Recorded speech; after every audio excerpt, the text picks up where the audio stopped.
Show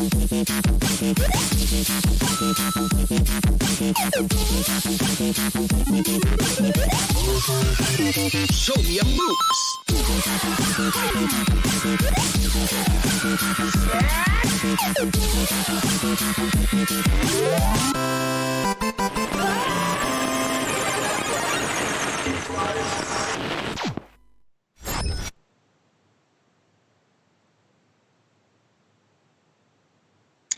And welcome, graduates of Costco University, to another episode of Geek Life right here live on Twitch, your source for all the nerdy news you need to know. If you're new to the show, we are about a 2-hour-ish mashup of all the pop culture news you know and love. We talk about video games, we talk about movies, TV shows, and which whale noises Chris Wallace listens to in order to sleep at night after watching America shit its pants on national TV. Joining me my name is The Dodd. I am your host tonight, and joining me today is a man who could only be described as a millennial Santa Claus. The man, the myth, the legend, Jake the Great. How are you doing today, Jake? Ho, ho, ho. No. I'm doing well. How about yourself, Dodd? I'm doing good. Also joining me, a new challenger approaches, but this one isn't from Minecraft. Comrade Kevin joins the fray. How are you doing today, Kevin? I'm doing great. Thank you guys for having me. It's really great to be here. Yeah, it's good to have you. It's good to have a fresh face. Yeah. All right, so guys, what's new? What have you guys been binging lately? What have you guys been streaming? What's on the up and up? Jake, let's start with you. Yeah, mostly, dude, just The Boys has gotten completely bonkers. It's probably one of my favorite shows out right now, and it's getting really crazy. I think we're nearing the end, though, judging from the last episode. So, not entirely excited about that, but, it's been a great season. I'm still playing Among Us until like 1 or 2 in the morning some days. So it's really taken over my life. Kevin's looking kind of sus over there. Just saying. And then every now and then I'm throwing down on Mario 64 like it's the 90s, baby. After that, Mario 3D All-Stars came out, I'm making my way through each one, and I'm going to 100% all of these. I'm getting all the stars like I never could as a child, so I'm super excited about it. Yeah, well, there you go. I mean, it's been pretty cool seeing The Boys and how that's been going. I think I'm not to do any spoilers, but the Make America Safe Again was a really cool nod there. I like that. Dude, this whole season's been a cool nod to some shit. Yeah, it's been getting real. Kevin, what about you? What have you been binging? I've actually just started watching Unsolved Mysteries again. It's October, so it's spooky season. I figured I'd go back to like something that I'm right now. I'm in the themes of things that traumatized me as a child, so I'm thinking next is Child's Play after that, and then still as far as anything, since we actually played Among Us together Friday night. I hope me, him, and a bunch of other people. For some reason, people seem to believe me when I tell people they're the imposter, even though I'm completely wrong. That's beside the point. But yeah, that's been pretty much it. Yeah. A little Among Us, a little bit of Unsolved Mysteries. I think you and I were traumatized by the same things as a child, because if I had to put like 2 of them in a box, Unsolved Mysteries and Child's Play are definitely ones at the top for me. So funny. It's so funny that you said going through childhood traumas again, because it's like my girlfriend asked if we could watch what is it, Hellraiser, or what's the one with Pinhead? I think it is Hellraiser. And oh my god, dude, those movies terrified me as a child, so I've never seen them. I've watched every Child's Play movie though, because I loved Chucky, but like Hellraiser just would not. And so we're about to go back and watch those, and so I'm not looking forward to it, but looking forward to it. Spooky season is upon us, guys. Spooky season is here. All right, well, we got a big show. So before we get started, I want a quick reminder to everyone that if you like what you see or hear on the show tonight, feel free to follow us on any of our social medias at geeklifelive on most of them. We're on YouTube, we're on Twitter, we're on Facebook. I think that's about it. Podcast coming out soon. Hang tight for that. But also, you can follow us for even more content on all of our personal socials. You can find me on Twitter and on Twitch at Rusbane, WRUSE_BANE. Jake, where can they find you? You can find me at Gonzo Gone Live on both Twitch and Twitter. It's right over here to the little left of me. One of those sides. One of those sides. And Kevin, what about you? Yeah, it's at Kevin Todd Jr. for anything basically. Oh, except for gaming stuff. That's totally awesome. Should be obvious. No, yeah. All right. Well, we got a great show planned for you guys. Jake, hit us with that rundown. Well, guys, right off the bat, we've got some big news. The show tested positive for being a banger. Anyway, yeah. Okay. First up in the world of TV, we've got Mulan making a man out of Disney Plus with some gaudy streaming numbers. Miss Marvel has been cast in the internet likey. Plus, you guys ever fucked a pangolin? South Park's back, and boys, was it a pandemic special? All right. Then we're gonna head over to theaters before they shut down and see what's going on in the world of movies. Foxes don't die; they just electrify. So more on that. Brush off your mustaches and tighten up your Borat impressions because we got a sequel coming quicker than Bruno bombed. And finally, AMC has actually become The Walking Dead in real life. They're still walking, but probably dead. So we'll get a little bit more of that later, though. Spooky season. Then we'll try to pre-order some gaming news and cry slowly when a pre-order sells out somehow. Kevin isn't the only new challenger approaching. We got a new fighter in Smash that's got the internet broken, essentially. Nazis aren't just making a comeback in America. They're also back in Call of Duty, too. And did Sony recast Peter Parker, or is this Valley just a little too uncanny for fans right now? And then finally, we'll go over to a little bit of other news where Twitch is here to save the day after corporations completely ruined it, at least as far as music's concerned. And then the happiest place on earth is about to get a whole lot sadder. And in the second half of the show, as always, we'll dive deep in this week's deep dive on representation before finishing up with the week's top zen of stuff that did not age well. And we're not talking about the week-old kava that's in my refrigerator. So let's get right into it. Dodd, what's our first headline in the world of TV? Well, the first thing we got to talk about is The Boys and Mulan breaking the Nelson top 10 stream programs. Yes, ever since Nelson began revealing ratings for the top 10 streaming programs earlier this year, the week's top 10 list has always been dominated by Netflix exclusive titles. Both Mulan and the second season of The Boys were released on September 4th, only counted for 2 days of these ratings, yet still made the top 10. So even with just those 2 days, that's a stream by a massive audience. For The Boys, it's 891 million minutes during that span, and for Mulan, that's 525 million within those 2 days. I never saw those huge numbers coming, especially for Mulan, and especially with all the controversy. We can understand The Boys, but did you ever see something like that coming for, especially a movie like Mulan, Kevin? No, not at all. Well, I guess kind of. Yeah, there was a lot of hype coming from this. With any sort of Disney live action remake, Mulan especially. Also, given there's some controversy around it, which we may or may not get into later. But yeah, I'm surprised that they're that big, where you're talking about getting into Nielsen, but not surprised at the same time. If that makes sense. It's kind of contradictory. Disney does have a big budget, so it is a big budget film. It has a lot of good press, so it's going to get streamed by some people. And plus, there's just a bunch of millions of really stressed out moms around the United States right now with kids and COVID that just want to sit them down in front of a TV and have them watch something. Jake, are you as surprised by these numbers? Yeah, I mean, don't sleep on Disney adults, right? Don't sleep with Disney adults, but also don't sleep on Disney adults. They buy a lot of merchandise, baby. They definitely probably pump those streaming numbers up. I can't believe it, $30. But like you said, I think this is one of those things where every family in America pretty much had Disney Plus at this point, for all the nostalgic movies. And then during quarantine with nothing better to do, I'm guaranteeing some folks threw on Mulan. And so that's why, it's definitely seeing those kind of numbers. So not entirely shocked, but then also still a little surprised because at $30, I didn't buy it. Obviously not for me. Yeah.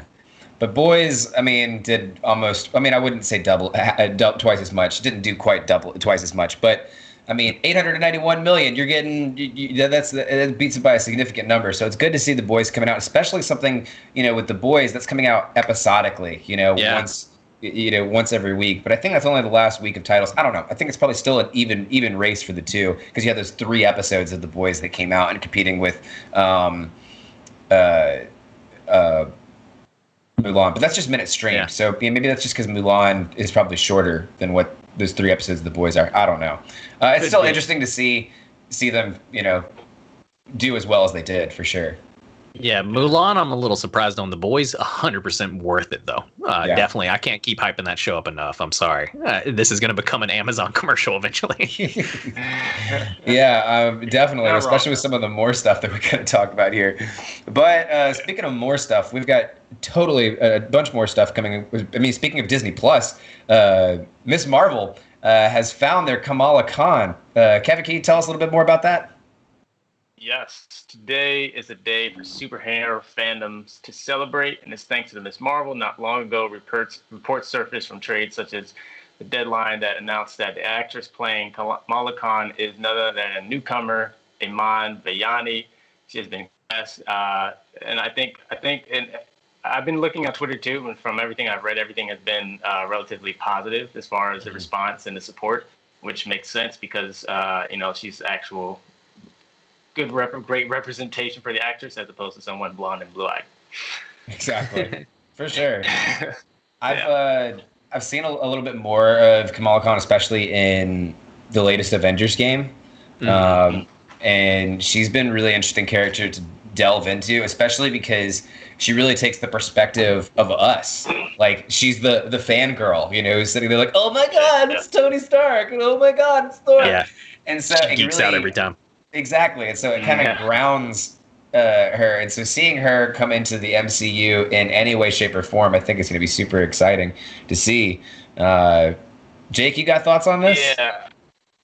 Yeah, no, I think it's a great casting. Like Kevin said, I think a lot of the internet seems to be pretty happy with it. Twitter's pretty happy with it. Everybody seems to be on the train right now and thinking that it was a great casting. And so, at least it wasn't Scarlett Johansson, Exactly. Exactly. Well, that's not all that's going on in the world of TV. We had a pandemic special that aired. And the entire town of Denver, or the entire town of South Park, was there at the Denver Broncos game to cheer on the pandemic special. Tell us a little bit more about this, Jake. Howdy-ho! That's my best impression of Mr. Hanky. But the South Park pandemic special aired, and honestly, right now, we all just need to get Butters to Build-A-Bear, man. We just got to get Butters to Build-A-Bear. It's not me. I don't need to go to Build-A-Bear. We got to get Butters to Build-A-Bear, though. I really miss real life.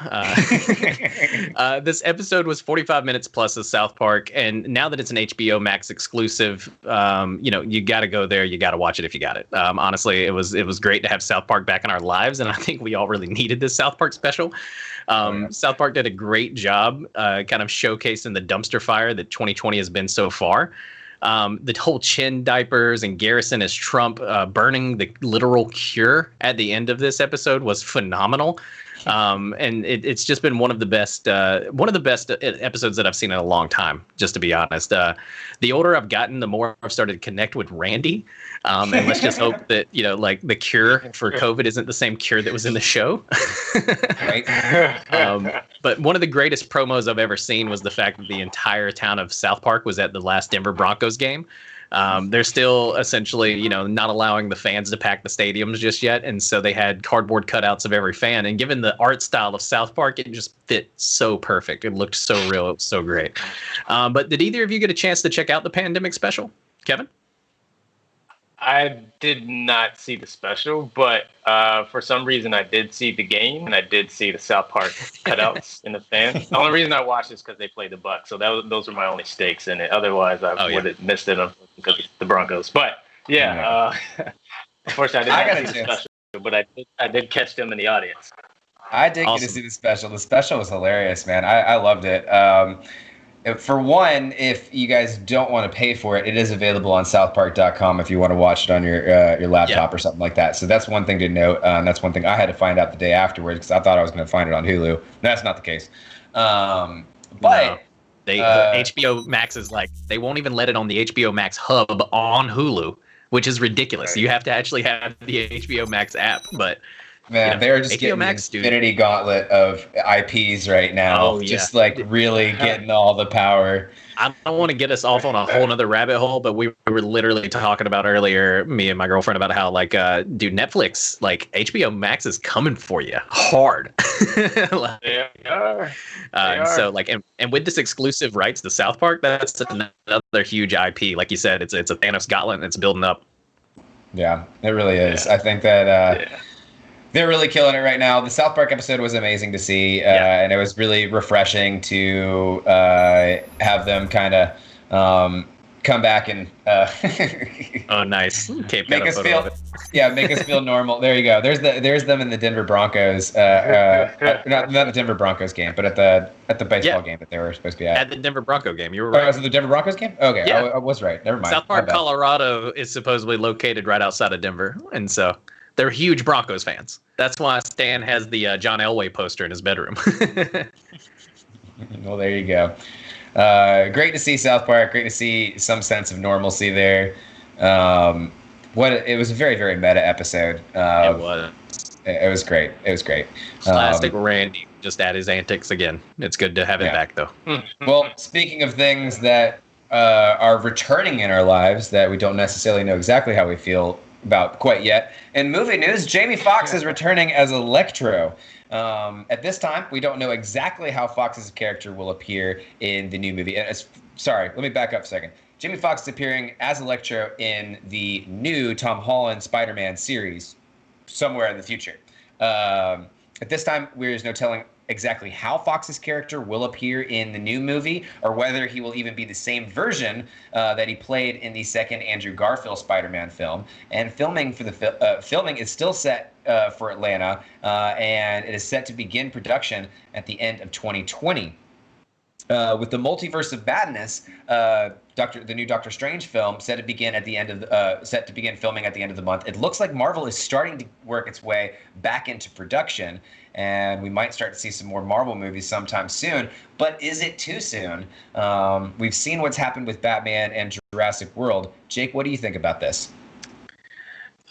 Dude, I was literally watching one of the football games earlier, not to keep going back to football, but and there was a CBS commercial that was talking about how it was a whole commercial, like literally a whole ad about how they were getting back to filming our favorite shows. You know, it was like, your favorite shows are coming back, you know, and it was just like, wow, like they really even they've literally unleashed marketing campaigns to talk about how, you know, we're getting your shows back to you. And like movies have been talking about it lately. You know, a lot of them are going back into production, and like, I think everybody's kind of starving for starving for shows to watch and new movies and everything, even though there is literally like too much to watch, in my opinion. Like with Netflix, HBO, Hulu, everything, like really are we all finished with what we need to watch right now? Like, come on. Like literally, if you haven't watched Venture Brothers, just go back and watch it right now. There's like 6 seasons. You know, like I could. HBO has so much to watch. They have 3 platforms. Hit me up. I'll give you a list of suggestions. You know, but at the same time, it's good that some things, I guess, are getting back to normal, right? Like we want to see eventually, like, and if they can do it in a safe way, then you know, all power to them. Let's get that new Batman. You know what I mean? And so it's going to be interesting. But the biggest one is Jamie Foxx coming back as Electro after that huge shit of a movie that was, you know, the Andrew Garfield Spider-Man 2 or whatever. The first Spider-Man wasn't terrible with Andrew Garfield, but that second one was literally like, oh my God, like it started getting really Fantastic Four. And you know, I think Jamie Foxx is a fantastic actor. I really think that the writing is what suffered there the most.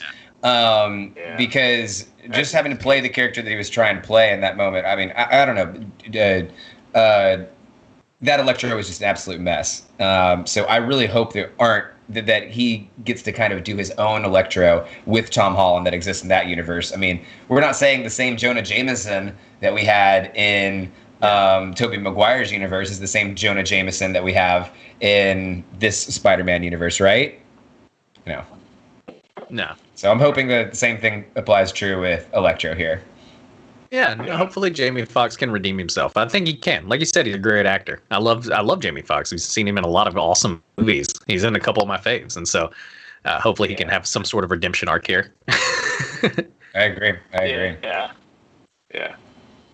Well, speaking of things coming back around again, Borat 2, we talked a little bit about this in the past weeks about them shopping around for possibly trying to get the movie launched before Election Day, and it seems that they've made their wish come true on Amazon, no less. Jake, tell us a little bit more about this. Yeah, get ready to hear a whole lot more of my wives in your near future, because Borat 2 is coming October 23rd. Following a flurry of news about the film this week, Amazon Prime has officially released the Borat 2 trailer.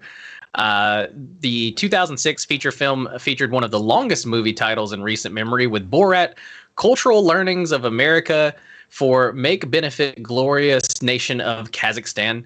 The sequel goes for a simpler effect with just Borat, the subsequent movie film.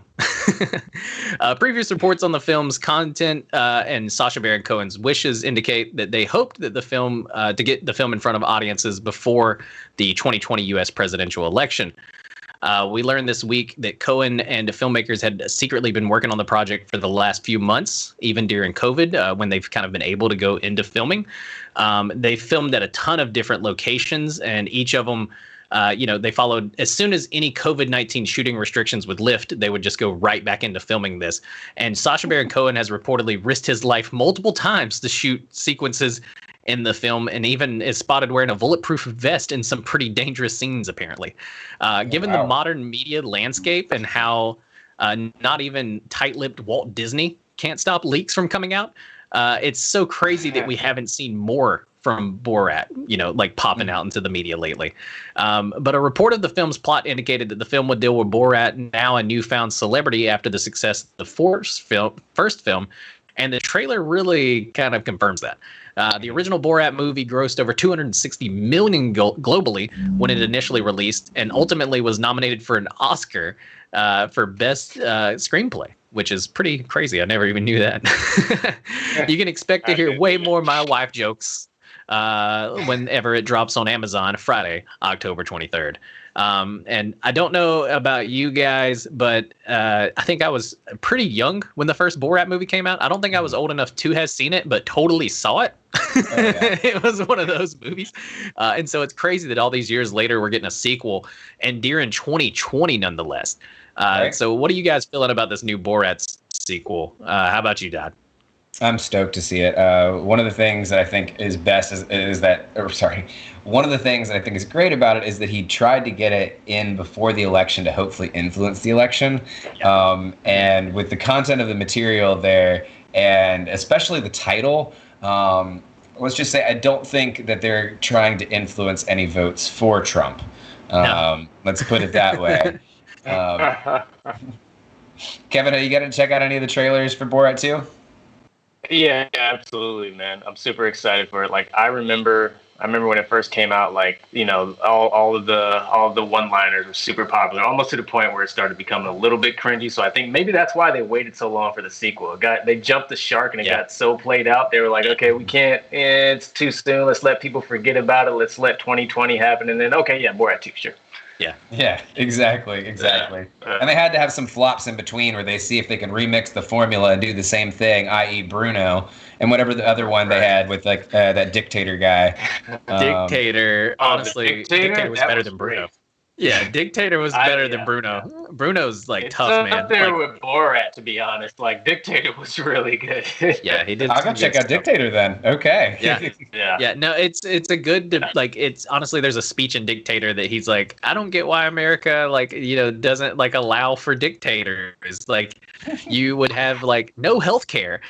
You would have a very top 1% of ultra wealthy people, and he pretty much lays out everything that is America, and but it's in a room full of people who or really think he's giving a speech. It's interesting, how they handled Dictator after the success of Borat was really interesting, and so it's going to be really interesting this time around to see how they handled the ultra success that has become Sacha Baron Cohen, right? Everybody knows who Borat is. He can't be Borat, really, and do the whole zany thing. And so this one coming out October 23rd is going to be one to really watch. And especially that close to Halloween weekend. Oh my God, just chef's kiss. 2020 has been so both terrible and amazing at the same time. Sometimes it's insane.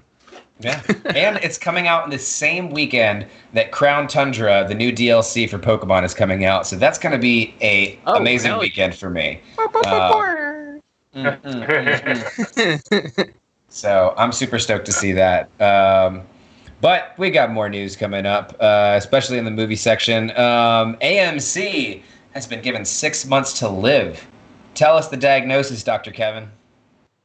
Yeah, according to the Hollywood Reporter, it is looking very bleak for AMC's prospects beyond 2021 reopening, even after accepting a debt plan that would extend the life of AMC into 2021. The chain is in danger of running out of liquid assets in the first quarter.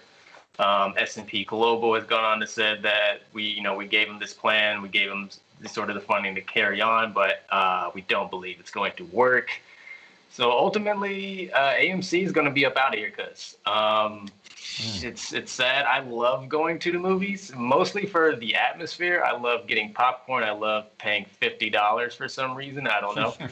You can't. I feel like you can't get that same snack experience, at least from the popcorn. I try to do it at home, other than just compensating with pouring tons of butter and salt on it. Shout out to my cardiologist. But yeah, AMC looks like they're done. And what that means for I guess movie theaters just in general, or even the box office, is I think a lot more direct stream content is going to start happening. Like you saw with Mulan, like you're going to see Borat 2. It just makes more sense. That was already a problem at the beginning anyway. You weren't seeing a lot of people going to theaters because it's like, why leave the house and pay $50 a piece when I can just stay at home and chill? Especially in COVID. Yeah. Right. Yeah. Oh man. Yeah. That's going to be terrible news. It is. It's terrible to see it. And I think that Regal Cinemas is not far behind them either. From what I looked at last too. It's going to be a snowball. It feels like Blockbuster to me. Like this is, Blockbuster hurts a little bit more. I think, there's nothing like that. But yeah.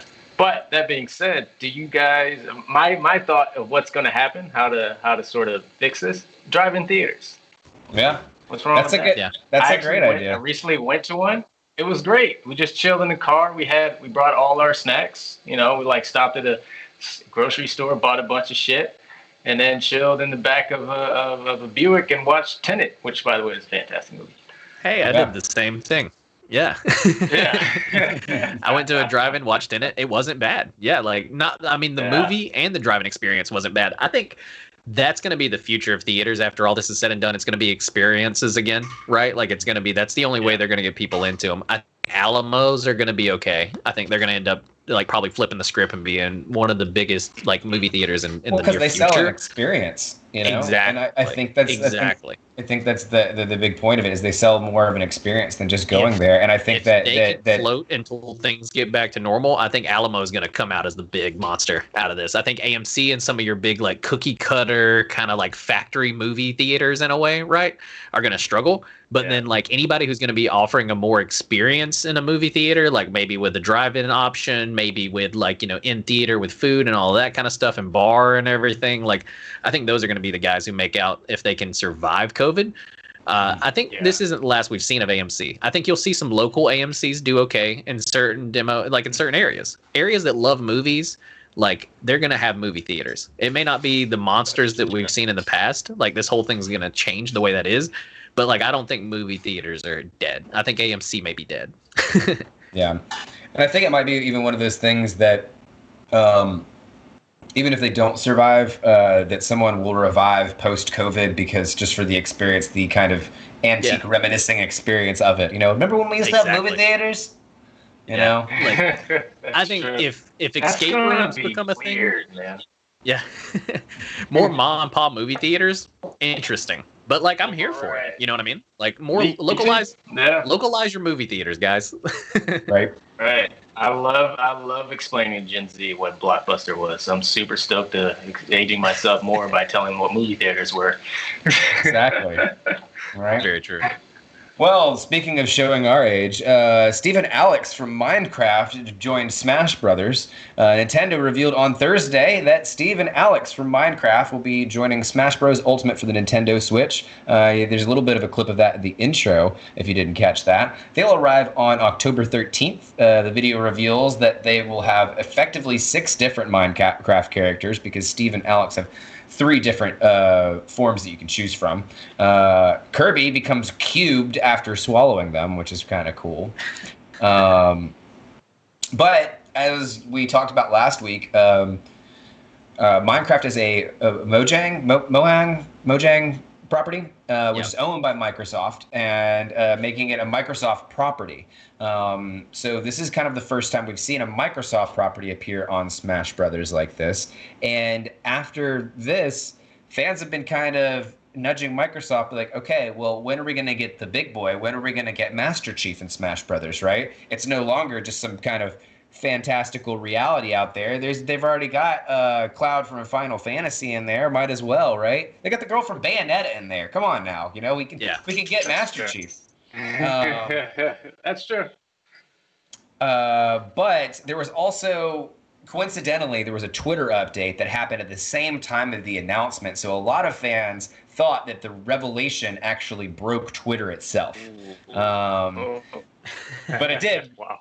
They just thought it did because there happened to be an update at the same time. It's like, oh, Minecraft getting into Smash Bros. Broke Twitter. But, it's a whole other story. It is interesting. Though, go ahead, Kevin. Yeah, I'm just gonna say it's probably possible because there's certainly rumors about Sonic or Sega being bought by Microsoft, and they're already essentially partners or essentially under the Nintendo umbrella. So there's probably some sort of cross pollination going there anyway. Yeah, and they got Sonic in there. So Smash. Yeah, they got Sonic in there, and so if they get Sega, then that's another Microsoft character added to their roster. But it is interesting to see Microsoft playing nice with the Nintendo. How likely is it that we're going to see Master Chief in Smash, Jake? What do you think? I think he just hasn't been invited yet. Like, I think, honestly, that if Nintendo wanted to work with Microsoft to get him in there, I think Microsoft would let him in Smash. Microsoft was quick to play nice with Nintendo. They even rolled out the whole, co-marketing campaign whenever they were talking about cross-platform play. Mm-hmm. I don't know if you guys remember that whenever a lot of the first Rocket League and a few other games hit Switch, Microsoft was like, hey, we're going to open it up to where, Switch players and Microsoft players can play together. Sony, you want in? And it was pretty notorious, that Sony was like, no, that'll change the way our players experience games, and we don't like that. And so, I think we'll see Master Chief in Smash before we see Kratos, just to be honest. That's true. And to your point, Xbox France, somebody tweeted out after the revelation that Alex and Steve are going to be in Minecraft. They, said, hey, why not Master Chief? And Xbox France tweeted back to them and said the character hasn't been invited yet. So they're just waiting on an invitation. So interesting. This is brilliant too for Microsoft, who's sort of notoriously struggled in the Japan and Asian market. Given Nintendo and Sony essentially own that, this is pretty. I think this is another way for them to kind of creep into the zeitgeist over there. Exactly, I think so too. Yeah. Well, it looks like those Call of Duty leaks came true, Jake. Tell us a little bit more about what's going on with Call of Duty. Yep, we got Nazis, boys. Get your brooms out. A new trailer for the zombies zombies revealed in the game has dropped, and welcome to Die Machine. You get to defeat the evil that lies below Call of Duty Black Ops Cold War zombies. So they pretty much announced that in the newest Call of Duty Black Ops Cold War, which Jesus Christ, say that 5 times fast, there is going to be zombies, Nazi zombies, and they're back. Everybody's pretty excited about it because that was one of the big cornerstones of Call of Duty back in the day. It was that they had Nazi zombies and that you could literally, mow down waves of Nazi zombies with your boys. And so it's about time that, Call of Duty has brought it back. And so it looks like the Cold War launches November 13th, 2020. which is, surprisingly close to election season. So, that's going to be really interesting. But It's about to get besides dicey, guys. yeah, I know this whole 2020 is going to keep, dude. No, all gas, no brakes, baby.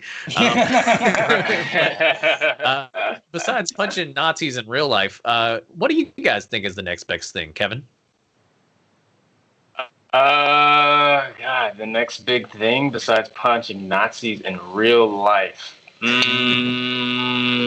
Call of Duty Zombies. I don't know. Are there better? Pretty high up there. Call of Duty Zombies. Yeah, punching zombie Nazis in real life, Jake. That's the next big thing. Probably the next best thing. Yeah. Right. Do you think that they're going to animate the MAGA hats on them frontwards, or are they going to be like more like sideways, distorted from like all the damage?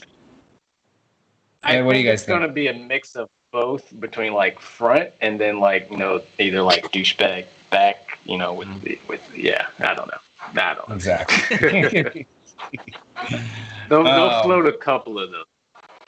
They will.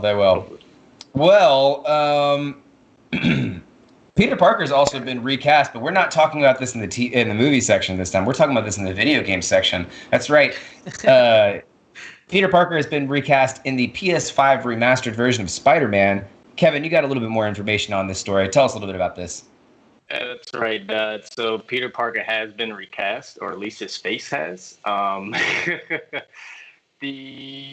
Essentially what happened was the creative director and essentially the team at Marvel and Sony wanted Insomniac wanted the face to really more so represent the voice actor. And some fans, this really just brought a bunch of vitriol and really unnecessary toxicity, especially towards the creative director. I think a lot of fans are upset because they feel like they're trying to make it look like Tom Holland, which I don't see. I mean, he kind of looks like just another basic white guy to me, but definitely looks more different than the last face scan on Spider-Man for sure. But I can't really vouch for the Tom Holland comparisons. But I think the big story here is just really the toxicity that came afterwards, especially towards the creative director. He actually had to put out a statement essentially saying like, "Hey guys, chill. They're just video games." Yeah. Yeah. Yeah, that's What are you guys? Are you guys feeling the new face? Do you think, or do you? Does it matter? Do you think? How do you?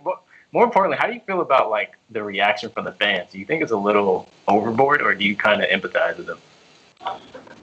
I don't know if I can empathize with them. I don't know. I empathize with the developers for sure, but as far as the face looks pretty bad, man. I think that the recasting, it does look. I understand a little bit of why people are upset about it. The original does seem to look a lot better as far as what I've been told.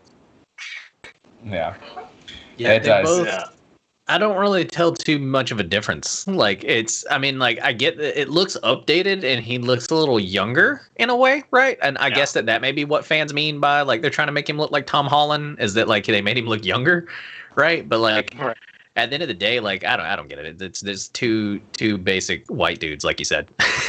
Like it just looks like they look the same to me. Yeah. Well, it looks like I'm frozen on the screen. I'm not quite sure what to do about that, but you guys can still hear me, right? Yeah. Okay. Yeah, well, we're just gonna keep on going, even though I have that great freeze frame on the face, and hopefully it'll just kind of start moving here in a second. So, if not, we're almost at the break. If not, we're almost there. We got a couple more stuff to talk about, including what's going on in the world of Twitch with some new soundtrack libraries that have been added to the Twitch after the DMCA takedowns. Jake, you have a little bit more on this story. Tell us what's going on with that. Yeah. It looks like Twitch is here to save us from DMCA takedowns after they allowed for corporations to completely ruin a bunch of small streams, but whatever. Anyway, Twitch offers new soundtrack libraries after DMCA takedowns. Twitch has rolled out a new feature called Soundtrack by Twitch, which lets creators easily find rights-cleared music that integrates with streaming software.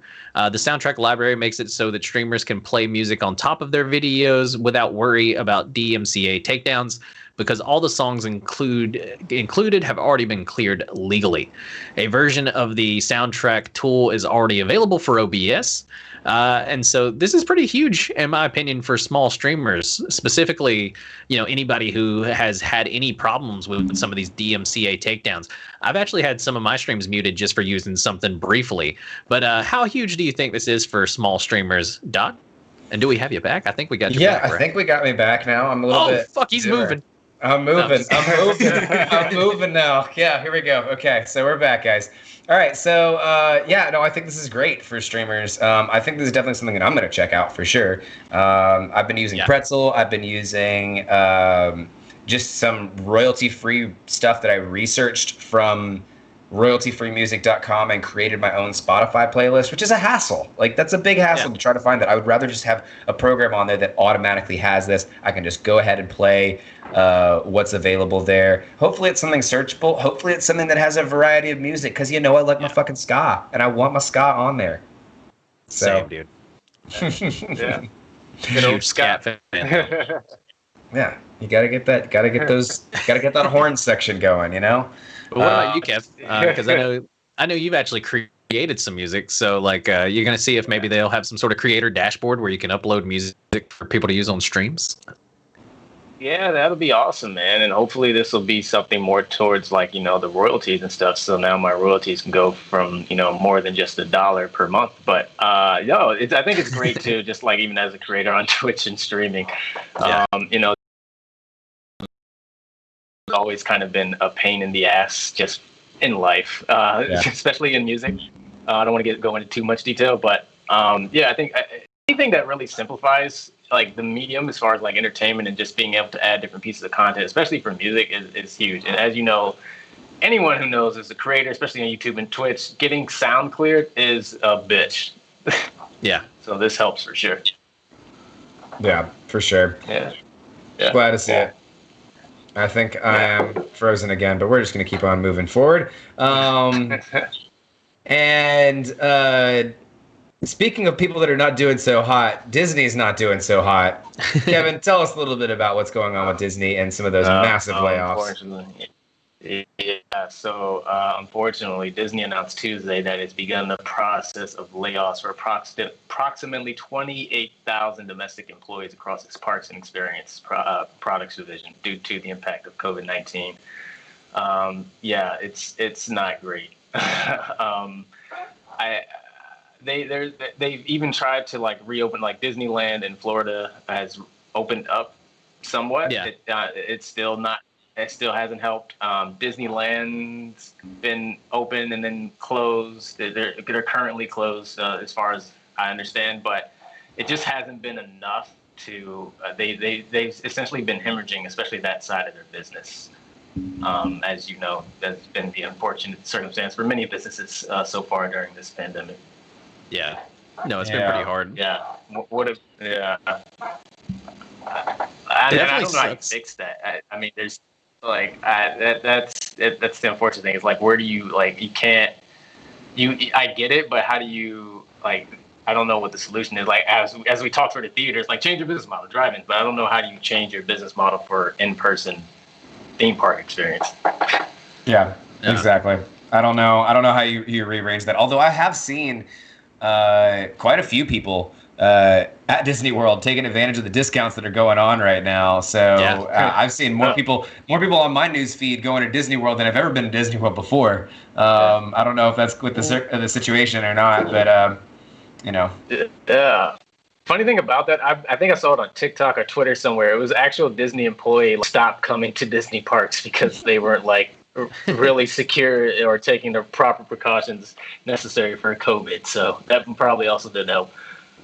No, yeah, it's like you said. I don't know how they fix this. I think this is one of those things that Disney's just going to have to maybe put a pause on and just call their losses until we can get some sort of vaccine and some sort of herd immunity going to where they can safely open back up again, right? Disney, like I said earlier, it's supposed to be the happiest place on earth. And, with 28,000 employees getting released, that definitely kind of puts a little bit of a dent in that image, right? And so Right. it's one of those where like, but Disney, like we saw with the streaming numbers with Mulan, I think Disney's not going anywhere. They're still a behemoth. No. You know, at the end of the day, they're going to be okay after all this is said and done. They're going to hurt for a little while, but the shareholders just need to learn that, like, Disney will be fine, but that's a lot of people losing Disney. their livelihood. Oh yeah. No, Right, I mean, right. I'm a corporate man, Dodd. I don't think about people.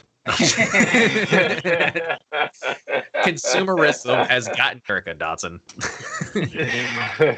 But no, it definitely does suck for the 28,000 folks that are going to be out of a job.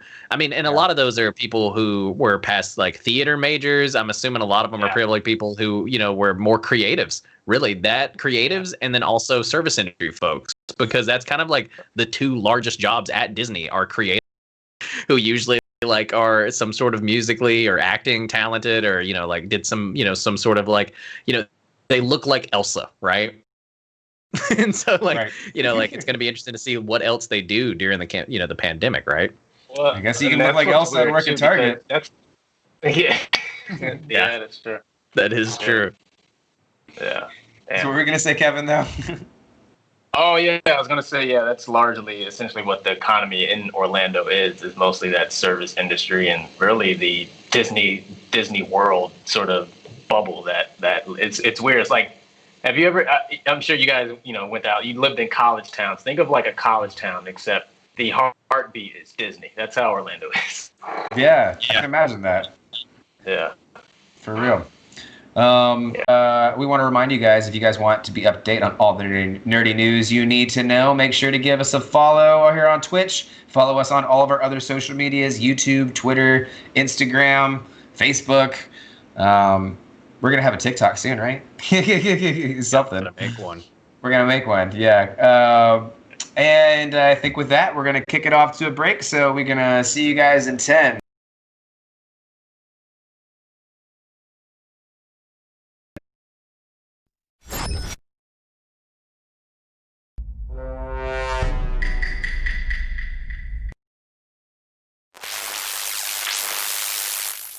And now, a message from Captain America. Hi, Captain America here. So you accidentally posted an erect dick pic to Instagram and you don't know what to do next. Don't worry, we've all been there. All you need to do is follow 2 simple steps. 1. Get your buddy to vouch for you online. That way people don't think you're intentionally laying a thirst trap. Thanks, Mark. And 2. Relax. Just let it exist out there. Hell, everybody's Googling it. It's Captain America's dick, am I right? Look, the world's a pretty fucked up place right now, and America's ass might not be enough to save it. But with America's cock out there, who knows? Go vote.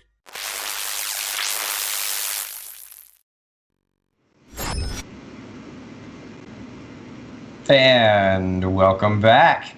We're going into our deep dive now, and we've got a big one.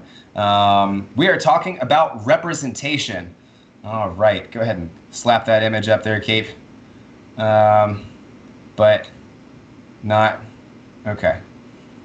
Well, maybe we want to talk about representation, why it matters, and with the casting of the first mainstream Muslim superhero and many other milestones that we've seen in the in recent years, talks about representation in the media are alive now more than ever. TV, movies, media in general are just powerful tools for social change. Representation is more important, not only for bringing said change, but for normalizing lifestyles that may not look like our own. With that being said, representation isn't always positive, and inaccurate representation can perpetuate hateful stereotypes. Tonight, we're going to discuss the importance of representation in the media, starting with what that means. Cape, I think you've got to have the wrong image for representation there. I don't know what you're doing. There we go. That's much better. That one works a lot better. Okay, cool. Yeah. Even though, god damn, that one middle one is ScarJo. Anyway, we got to keep going. Stay focused, Jake. So, first off, Jake, let's talk about what representation means. Can you give us give us our descriptions? We gotta start off with our definitions. Yeah, so the definition, according to Webster, or according to Google anyway, that says this was according to Webster. I don't know. I don't own a dictionary, so I can't be, confirming. But it says that this is the description or portrayal of someone or something in a particular way or as a character or a being of a certain nature.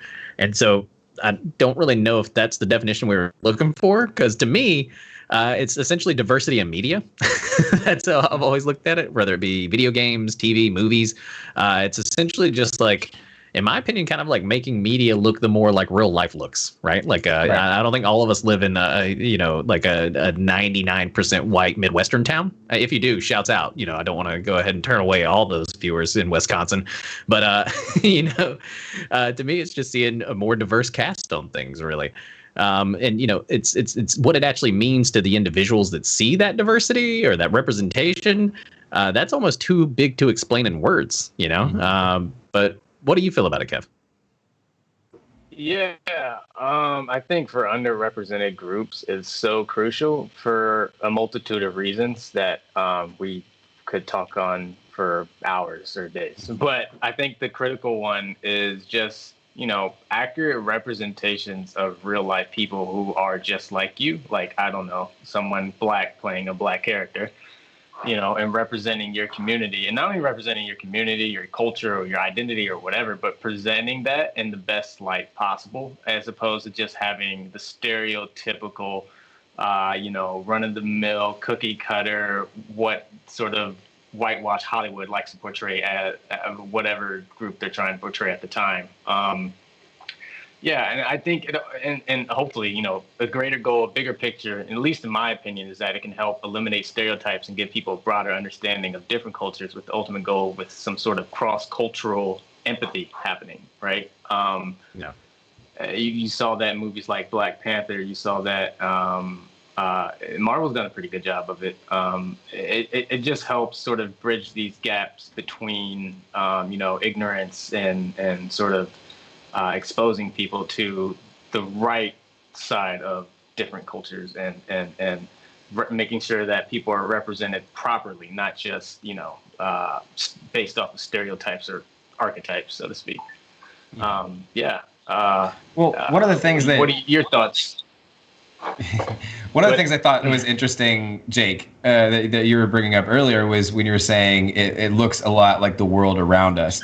And I think that for some of us, that could look a lot different than others. I live in Austin, Texas, but if I drive, 3 miles in any direction, really, I land up in the middle of bumfuck Texas, and the demographics are grossly, different. But with that said, and frequently when I'm in, the middle of bumfuck Texas, things like representation seem a lot less important to people like that, because they see what's going on, and like the representation that's being pushed for is usually a small group of people in their opinion. But why is it important to give representation to small portions of our population, Kevin? Like I said before, I think it just kind of helps, like I said, open the door, or at least expose other people, like you said, who may have not been to or met anyone from a different culture or background than the one that they grew up with. Sometimes we base our identities and our perceptions based off of where we consume our information. A lot of places we consume our information is on our phones, on our TVs, and our entertainment, media, etc. So if you're being portrayed like, as a stereotypical, a negative stereotype all the time, you're going to encourage and sort of enable those people to believe those things. That's just one box. It also checks another box of just, not being a ignorant racist dick or asshole. Like, if the character was written black or Muslim or queer or is a woman, whatever, right? Have that person represented, right? Don't try, put Matt Damon as a savior for, Chinese people or something like that, like that. That's crazy to me. That's one, it's not even accurate. And two, it's just like, you guys have already won enough, I think I think it just needs to be accurate and authentic, and that ultimately will help. I think in hopefully down the road, just eliminating harmful stereotypes. Yeah, absolutely. I think one of the things that I think of when I think of representation for like particularly small portions of the population, well, the queer population isn't very big. I remember for me, as I got older, one of the things that helped me come to terms with my bisexuality were characters like Constantine and characters like Jack Harkness. And one of the big reasons that was, for me, such a big deal was a bit different. It was more or less because I figured that I could still be, bisexual, still attracted to opposite gender and the same gender, and still be masculine. And that was something that was foreign to me, foreign from what I'd been told in different medias and everything else. And I think that I very much kind of because of their example, I'd be kind of adopted characteristics like them. Having that representation be good and be authentic and be true is really, really important because, I find it's rare to see bisexual men characters, for one, and two, any character that has any kind of queerness, any male queer character that isn't automatically perceived as some kind of feminine character. And I think that crashing those kind of stereotypes that society puts out there, superheroes, people in TV series, you have the chance to kind of crash those. So representing those small portions can really kind of, it can not only help dispel negative stereotypes, but it can also, kind of make you go like, oh, I can be queer like that, and however, however way that you interpret that.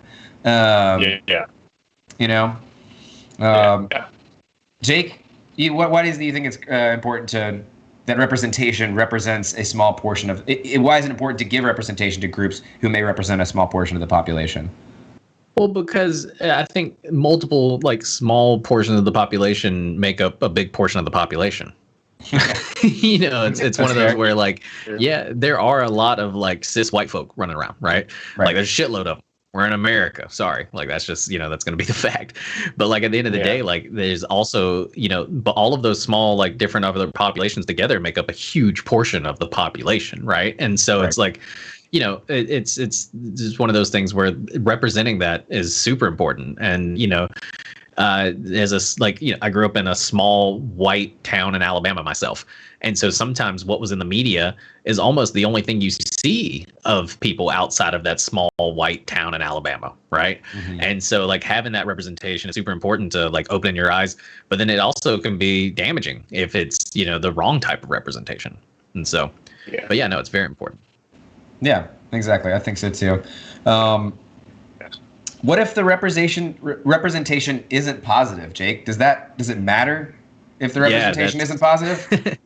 That's what I was almost about to say, but then I realized it was kind of coming up, and so I didn't want to jump the gun too much, But it's huge, if the representation isn't always positive. I mean, and it doesn't that's the thing is that and somebody had said it just needs to be humanizing, and I think that's such a great way of putting what representation needs to be is humanizing, because positive is such a loose thing too. No matter what background you are, you can still be an asshole. And so representation could be having somebody in the LGBT community that isn't necessarily the nicest person too. Right. Exactly. They could be dicks as well. Right. And so, but then, negative representations when you get into things like the problem with a poo, that was a huge thing a few years ago where they were essentially the only, Indian person on South Park works at a 7-Eleven and has the whole thank you come again and is, voiced a white man. And so it's one of those where is this really representation in a good way? And it caused a huge stir because a lot of, Indian Americans were well, actually, I don't have a problem with the poo. But then a lot were I have a problem with the poo. And so it's one of those where it definitely matters what the representation is, and it matters to have it too. So it's kind of just a balancing act, I think, in a way. But that what, the biggest thing that's kind of important is that like during the like character development, if you will, just have more than just straight white folks in the room. Maybe that's a huge part of it as well. Like, and so I think whenever you like really looking at the issue of representation in Hollywood, you gotta look at the managers of these things, the people who are putting these movies together, the people who are making these shows. Like, did they have a diverse group of people making it? Because if they don't, then they're probably not even thinking about this kind of stuff. But what do you feel about it, Kevin? No, that you're absolutely right. It definitely starts at the top, especially with leadership. And again, if you don't have the right people in the room, especially people from those backgrounds, they're not going to know what to say or create. There was a meme I saw the other day. It said game developer, new white character updates, stronger different jaw lines, different eye colors, different blemishes, yada yada yada. And then it says for black characters, large afro or small afro. And a lot of that comes from just not necessarily ignorance on the part of being nefarious or being just being racist, but just not knowing what sort of hairstyles that black people ultimately have other than just afro. I mean, you should at least have some knowledge of that, but the joke was there, right? Like the point is there's not enough representation because there's not enough representation of people who make the games or who are in charge of making the games, which we see in like games like, well, I'll get into later, like Assassin's Creed with Ubisoft. What are your thoughts on that, Dodd? The Assassin's Creed Ubisoft stuff was something that is always, it's kind of perplexed me because I heard, I need a little bit more information from Jay because I know that you've been keeping up on some of this stuff, but I know that they've been recently getting into controversy, especially with cultural appropriation and things of that nature. But I also distinctly remember at the beginning of every single Assassin's Creed game, there's that flag that posts up there that says this is made by a diverse crew of different backgrounds. And I bought into that, to be honest with you. I thought if you're going to put that at the beginning of your statement, then at the beginning of your game, then you prioritize that. So yeah. It's hard for me to. It's shocking, is what it is. It's shocking for me to find out that they've been getting as much flack as that they have for the kind of appropriative natures that they had.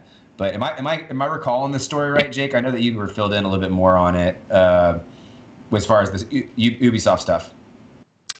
Oh yeah, no, I mean they definitely have been trying their best to crawl out of holes after I think one of their head developers even said something around like, we don't feature a lot of prominent female characters because, they don't sell video games, right?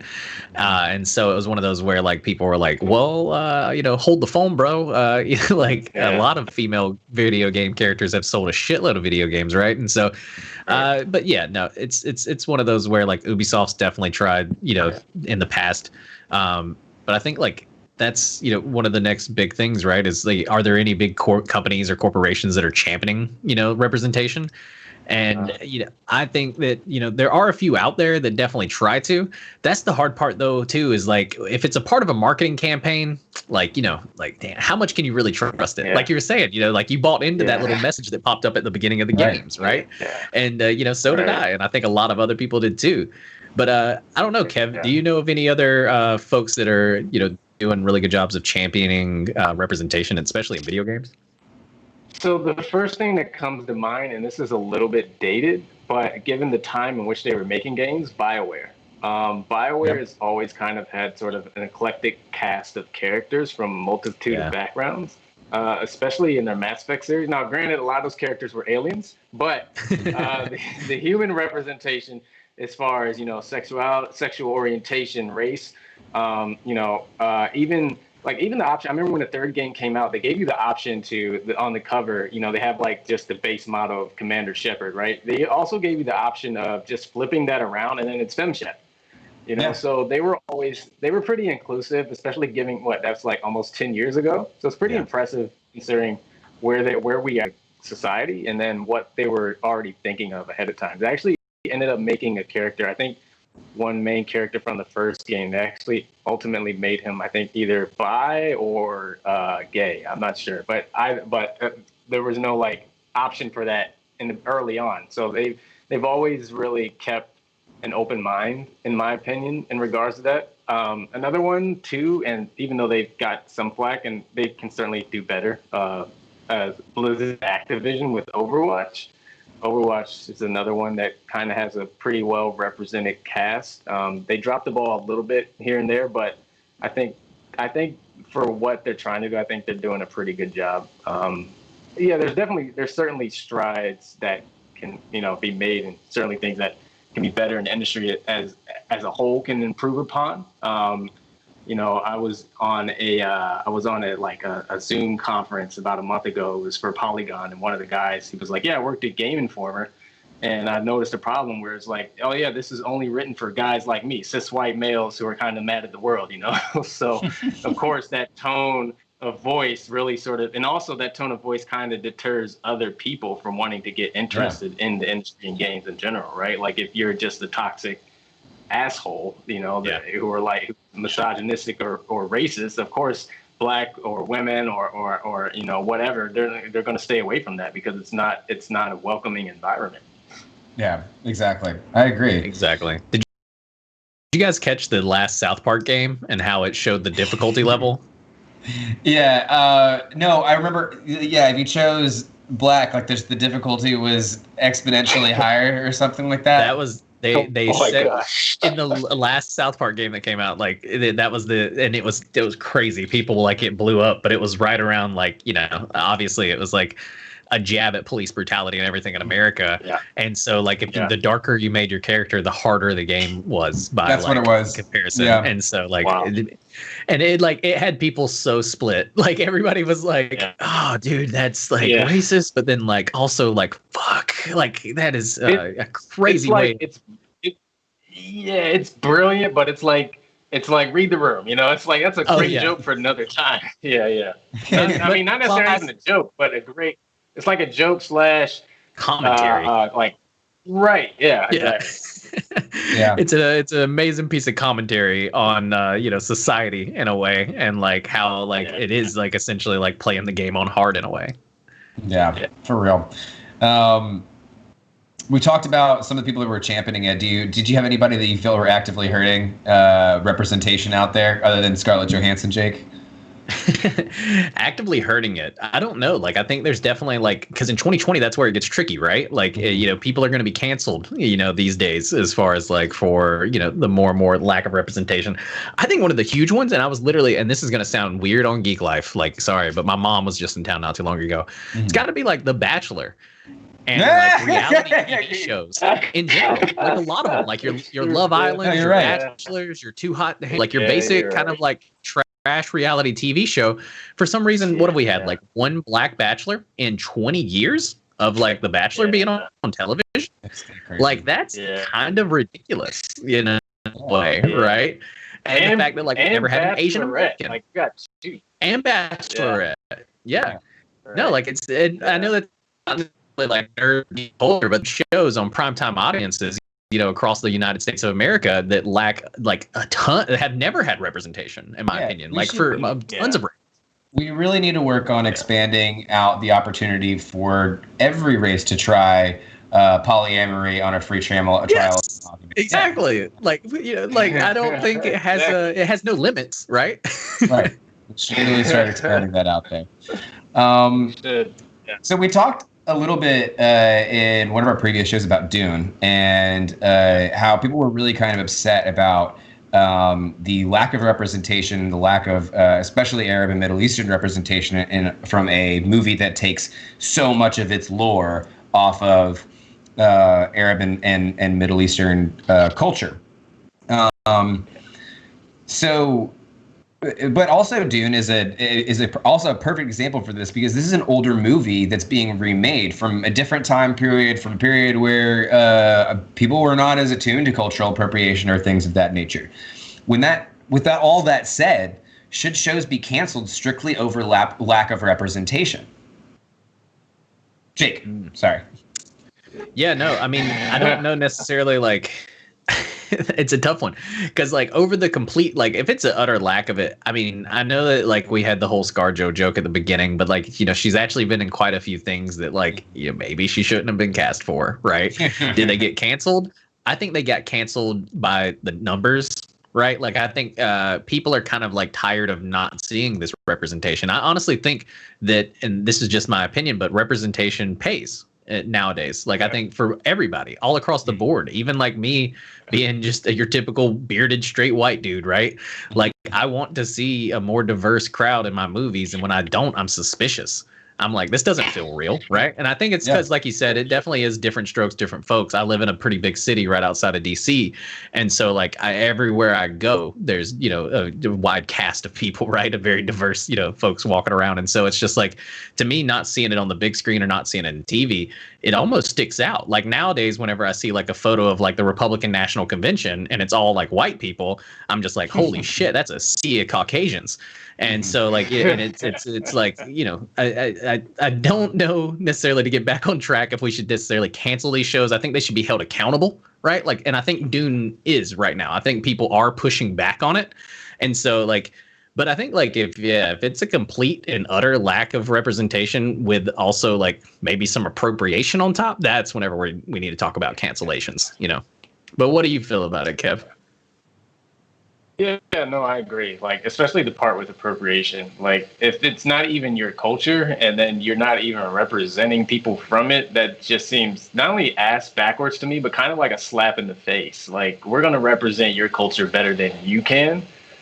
And I get where it's like the whole marketing mindset of is like, oh, well, the numbers say this and numbers say, well, you haven't tried anything else. So you can't really say. Like, they can't 100%. Sit here and say, oh, our audience wouldn't like a black female lead, which wasn't even true, because if you watch the Emmys, Watchmen won a bunch of shit. It's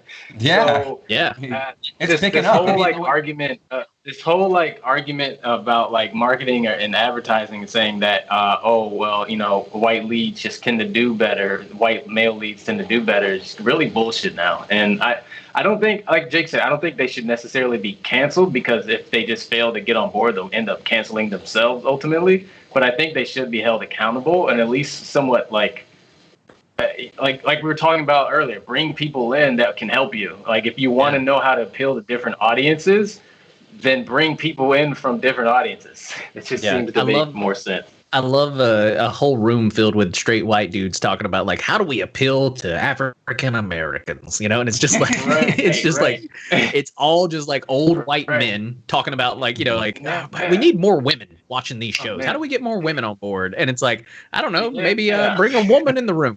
Yeah, and to point out, just some of what Pistachio is saying in chat, because we've got like paragraphs going on here. It looks like we got a great discussion. I'm glad to see that. But that's one of the points that Pistachio is going on there. To me, when representation is forced, it stops being authentic.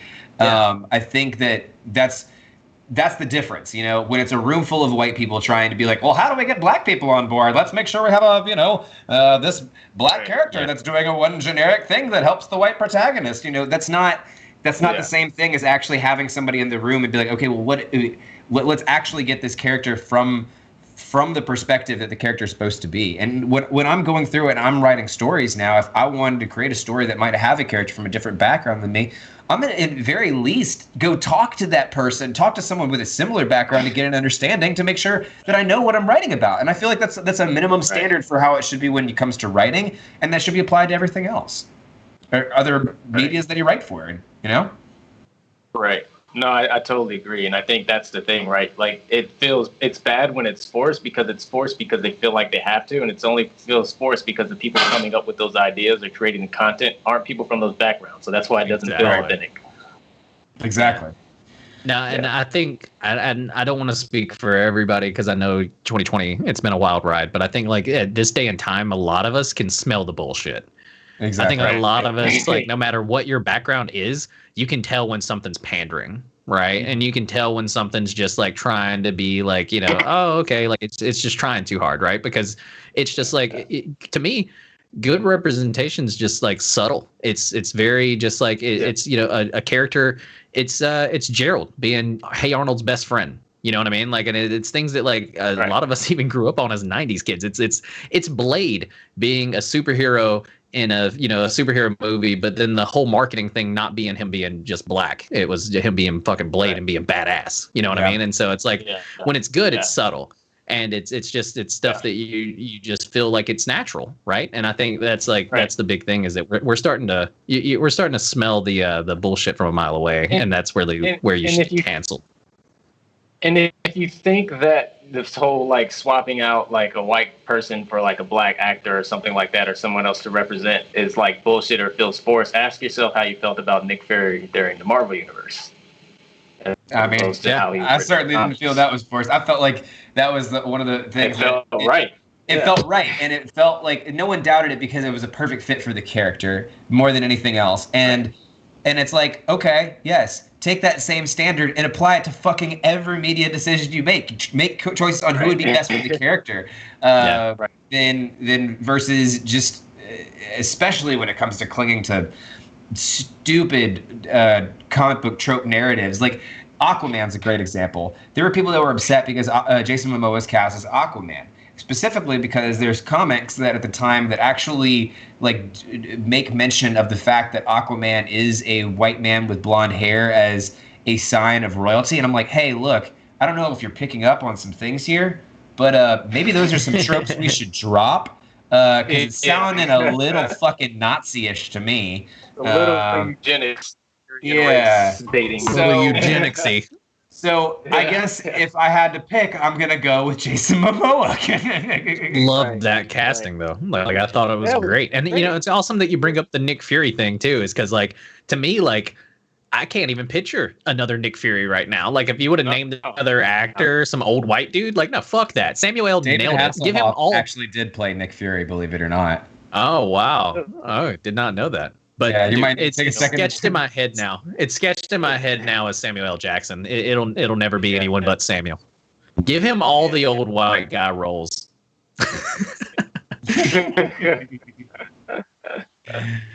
Well, let's see. What else do I got here? Are there any characters? I talked a little bit earlier about Constantine and some characters that helped me with my sexuality. I feel like those are some of the characters I actually felt most represented by, which is weird because I'm not the biggest Constantine fan, but I did like him, in that regard. Are there any characters that have made you feel particularly represented, Kevin? Yeah. So I think the three that really just came to my mind was Miles Morales, Commander Shepard from Mass Effect, and mostly because I could actually just make myself the main character. And then just I think, and even like the movie Black Panther, I think just the movie as a whole, not necessarily the character. I think just that sort of representation matters, because you see these people and like, you know, they're great. Not only they're well done and well developed, but just like how you see, you have a different, it's something outside of a stereotype, right? Right. And I think that, you know, growing up sort of like biracial and always kind of like, not only just like struggling like with my own identity, like from like a race standpoint, even though I've identified as Black my entire life, just even like understanding like how like varied and diverse just even the Black community can be, you know, like the people with different hair, color, skin tones, backgrounds, you know, just off of that, and seeing that happen kind of somewhat in like Black Panther and just sort of the undertones in that, even though there were some issues with it, depending on who you talk to, I'm not going to go too far into that, but I think just like that movie was like a movement for the, you know, couple months that it came out. It was so impactful. A good friend of mine actually he saw it, and then he's seen it 3 times. At one point he took his parents.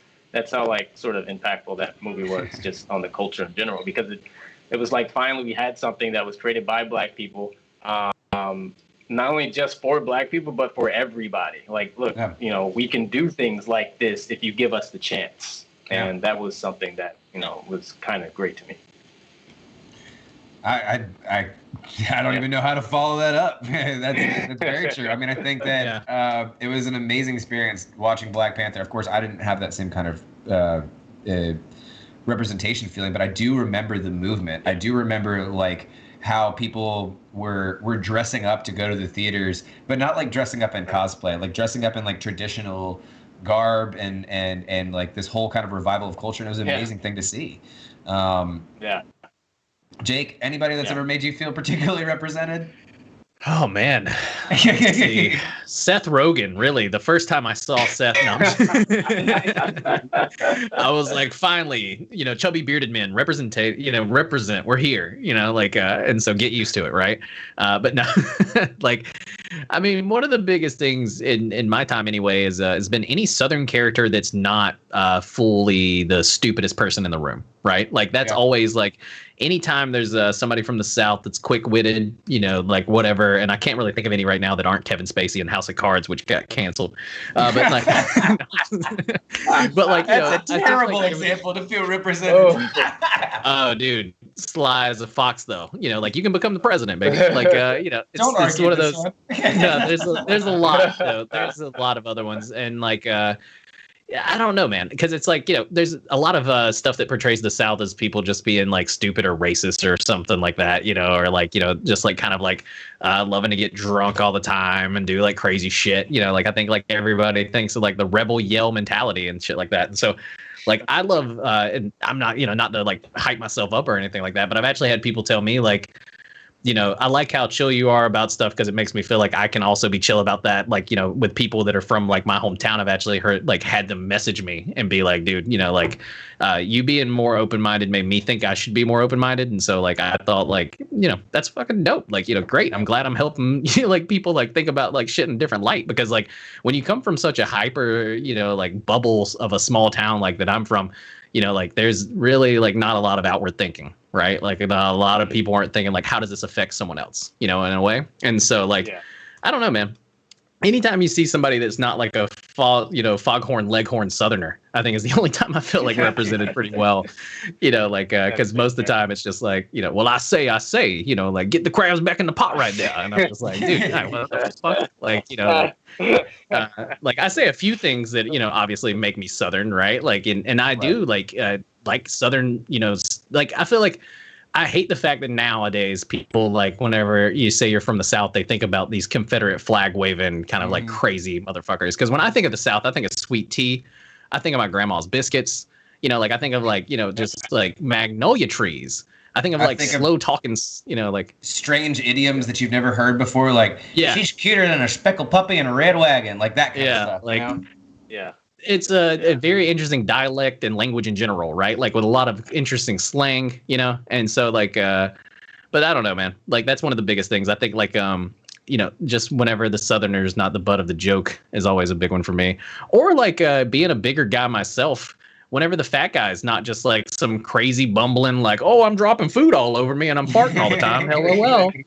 Like there's it's just small things like that. It's not like it has nothing to do with race, right? It has nothing to do with my like, anything of that. It's just like, dude, I get tired of like fat bearded guys being the butt of jokes that like we're falling all over the place or farting all the time or doing like disgusting shit. And it's just like, bro, like Chris Farley was amazing at what he did. We're not all Chris Farley. Yeah. Exactly. Yeah. Well, that's true. That's going to about wrap it up for our deep dive. Moving right along into our next topic is our top Zen, which is going to be media that didn't age well. And 2020 has shed a light on a lot of things that we miss. Remember indoor restaurants? Those are nice, weren't they? Yeah. Do you remember? You guys remember bars? Yeah, bars was cool. You could drink beer there together with your friends. That was nice. Right. That was the whole thing. That was a big. Wait, do you guys remember sharing drinks with people? I know, right? Let me get a sip of that. Or can I have a bite of those fries? Yeah. Listening to music, like live music. Loved ones, all of that stuff. Yeah. You guys remember hugging your grandmother? No. Like, yeah. Like that's yeah. Well, a lot of people are dealing with quarantine by going through some classic TV and film series. Unfortunately, many have awakened to the harsh reminder that not everything has aged as well for a multitude of reasons. Whether it be the inability to separate the art from the artist due to cultural insensitivity, homophobia, transphobia, or something else, these movies did not stand the test of time. So before this intro gets old, let's get into it. Number 10 in our countdown is one that was recently removed from HBO, I believe, and the president complained about it. Number 10, Gone with the Wind. Tell us about Gone with the Wind, Jake. Speaking of the Southern belles in the room, Gone with the Wind is considered to be an ambitious movie that changed cinema forever. But that doesn't mean that it hasn't faced some criticism over the years. Many critics and audiences have called out the film as for glossing over the harsh realities of slavery while romanticizing the Confederacy. Going with the Wind was actually pulled from HBO Max, as you had said, and then was put back on it with an introductory disclaimer that discusses the historical context of the film. Warner Brother had pulled the movie a few weeks ago, citing that it needed to address its racial depictions.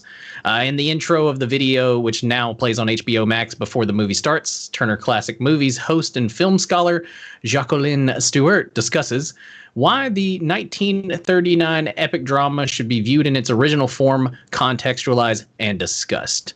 Many might not know that the movie actually had the U.S.'s first Black Academy Award winner, Hattie McDaniel, who won the award for Best Supporting Actress in 1940, and she famously wasn't able to attend the awards due to segregation. Wow. Dodd, frankly, do you give a damn if this movie's still alive? No, I don't. Let it be Gone with the Wind, if you will. I go the same way when they talk about, especially in like film history, when they talk about Birth of a Nation. And I get how Birth of a Nation was important to film history, but like we fucking we shouldn't spend more time on Birth of a Nation and no time on Black Hollywood and Tulsa massacres. Like that complete impropriety of value when it comes to the significance of art, if you will. To me, is like Gone with the Wind should absolutely be removed from me. I don't think it stands that much of importance to relive the tropes that Gone with the Wind perpetuates. Period.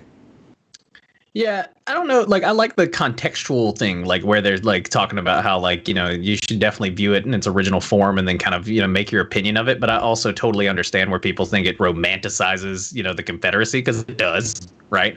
And it also makes slavery look like it was fucking fun, right? Like, which is a huge thing that movies from that time period do. They make it look like it was some sort of like, hangout session in a way, and it's fucking gross. And so like I definitely think that it should be available for people to view, because I don't think that we want people to completely forget that at a time period that was okay either, right? Like, because if you don't see how terrible the things were in the past, you can't realize how far we've come in progress. And so like I don't know about completely 86ing it. I'm kind of glad HBO put it back up, but it is one of those that where like you got to go into it with some context. If it's being shown at like some kind of like Klan rally or some shit like that, like, oh my god, like you definitely like shut that shit down. Like, and that's why I'm torn. Sorry, go ahead. Oh yeah, I'm torn because it's like, yes, we need to understand that the history's there, but at the same time, it, like you said, it sensationalized. It's like the Confederacy and slavery. So a lot of people aren't like, majority of people going to watch Gone with the Wind aren't going to be like, let me think about the social commentary that's going on during this time. So they're going to watch it and then they're going to see like, oh, slavery wasn't that bad, or racism wasn't really a thing. And that's the huge part of like I think why like it's good that HBO Max put some sort of like warning in front of it in a way, right? Yeah, because I think it does make some people maybe stop and think, but still, this one's even a harder. Like I think like statues, take them down, fuck them, get them out of here, put them in like something, right? But then like media is kind of like a different beast in my opinion. But I don't know. It's one I'm still trying to figure out myself. Well, but anyway. That's why it's number 10. Before we hang on too long on number 10, though, I did want to say that I remember being in a history class and seeing a Bugs Bunny cartoon that my history teacher showed. And like he showed beforehand, he goes, "Hey guys, I want to let you know I'm showing this for historical context. This cartoon I'm about to show you is racist." And like we watched it, and it was a Bugs Bunny cartoon like during World War II, and it was very, very racist against Japanese people, buck teeth and doing all kinds of stuff that was just cartoonishly racist. Even for somebody that was in high school when Mind of Mencia was still on the air, I could still see that was cartoonishly racist. And and even before, like it was like in like the Warner Brothers vault, and before it was shown, it was like said like, hey, this was made in a different time. We still kept it in its original context for you to understand it. And so it's my point is that my history teacher coming in saying, hey, this is racist, and then the screen coming up afterwards saying like, we kept this in its original context. We don't agree with the content that's here because it is racist, but we're having you here so you can see it. In its full context. Yeah. I think that would be an appropriate way to view it, but I don't think that's what HBO Max is doing right now. Not really. Yeah. Yeah, because then it's like, what's the point of leaving it up? Are you leaving it up to educate people? Does Gone with the Wind do that, or are you just leaving it up because it's Gone with the Wind? That's true. Yeah, like, is it really educating anybody on anything, or is it just Gone with the Wind? Right. Well, number 9 in our countdown is one that also has aged poorly as well, also from a lot older area, which is Temple of Doom. Indiana Jones, Harrison Ford travels to Hollywood in the colonial area India, but the sequel to the groundbreaking classic Raiders of the Lost Ark is unwatchable for some due to racially insensitive scenes. Some like the ones with the villagers eat monkeys and brains and fried bugs, racial stereotypes that appear constantly throughout the film. Almost every Kaylee Donaldson, writer for Sci-Fi Wire, said almost every element of Indian and Hindu culture depicted here is a bastardization or outright falsehood of the real people and their lives. The stereotypes created here are a part of a depressing lineage of other Indians and East Asians and pop culture. Making them insidious or untrustworthy is simply the subject of mockery. At the time of the film's release, it was banned in India because the government reportedly found the material racist and offensive. So this is something that came out during its time that was supposedly racist. It was so racist that it was banned in India in when did Temple of Doom come out again? Like 84? Maybe 84. Yeah. Somewhere in the 80s. It was somewhere around the peak of George Lucas, or the height of George Lucas. Yeah. Right.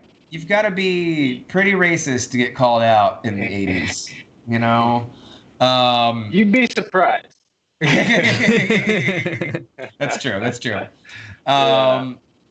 But it's definitely interesting to see, and hindsight's definitely, with 2020's hindsight, especially with things going on in India with the caste system and things of that nature, they definitely do not need any more negative stereotypes thrown around or circulated throughout our culture. It's definitely one that didn't age well, but I don't know. What do you think about some of the racial insensitivities in Temple of Doom, Kevin? Yeah, so this is a weird one for me because I remember Temple of Doom, just Indiana Jones in general, from when I was a kid, just like watching. I forgot, I'd watch some show and then like some cartoon would reference it, and then I'd be like, "Oh, that looks cool," and because you always know the iconic look with the hat and the whip and stuff. Yeah. But you don't really understand, like watching it as a child, you don't understand the racial sort of undertones, not even undertones at this point, just the blatant racism that's happening in front of you as you're watching it. You know, you're just like, oh, this guy is going on an adventure. He's exploring caves and running from boulders and killing Nazis.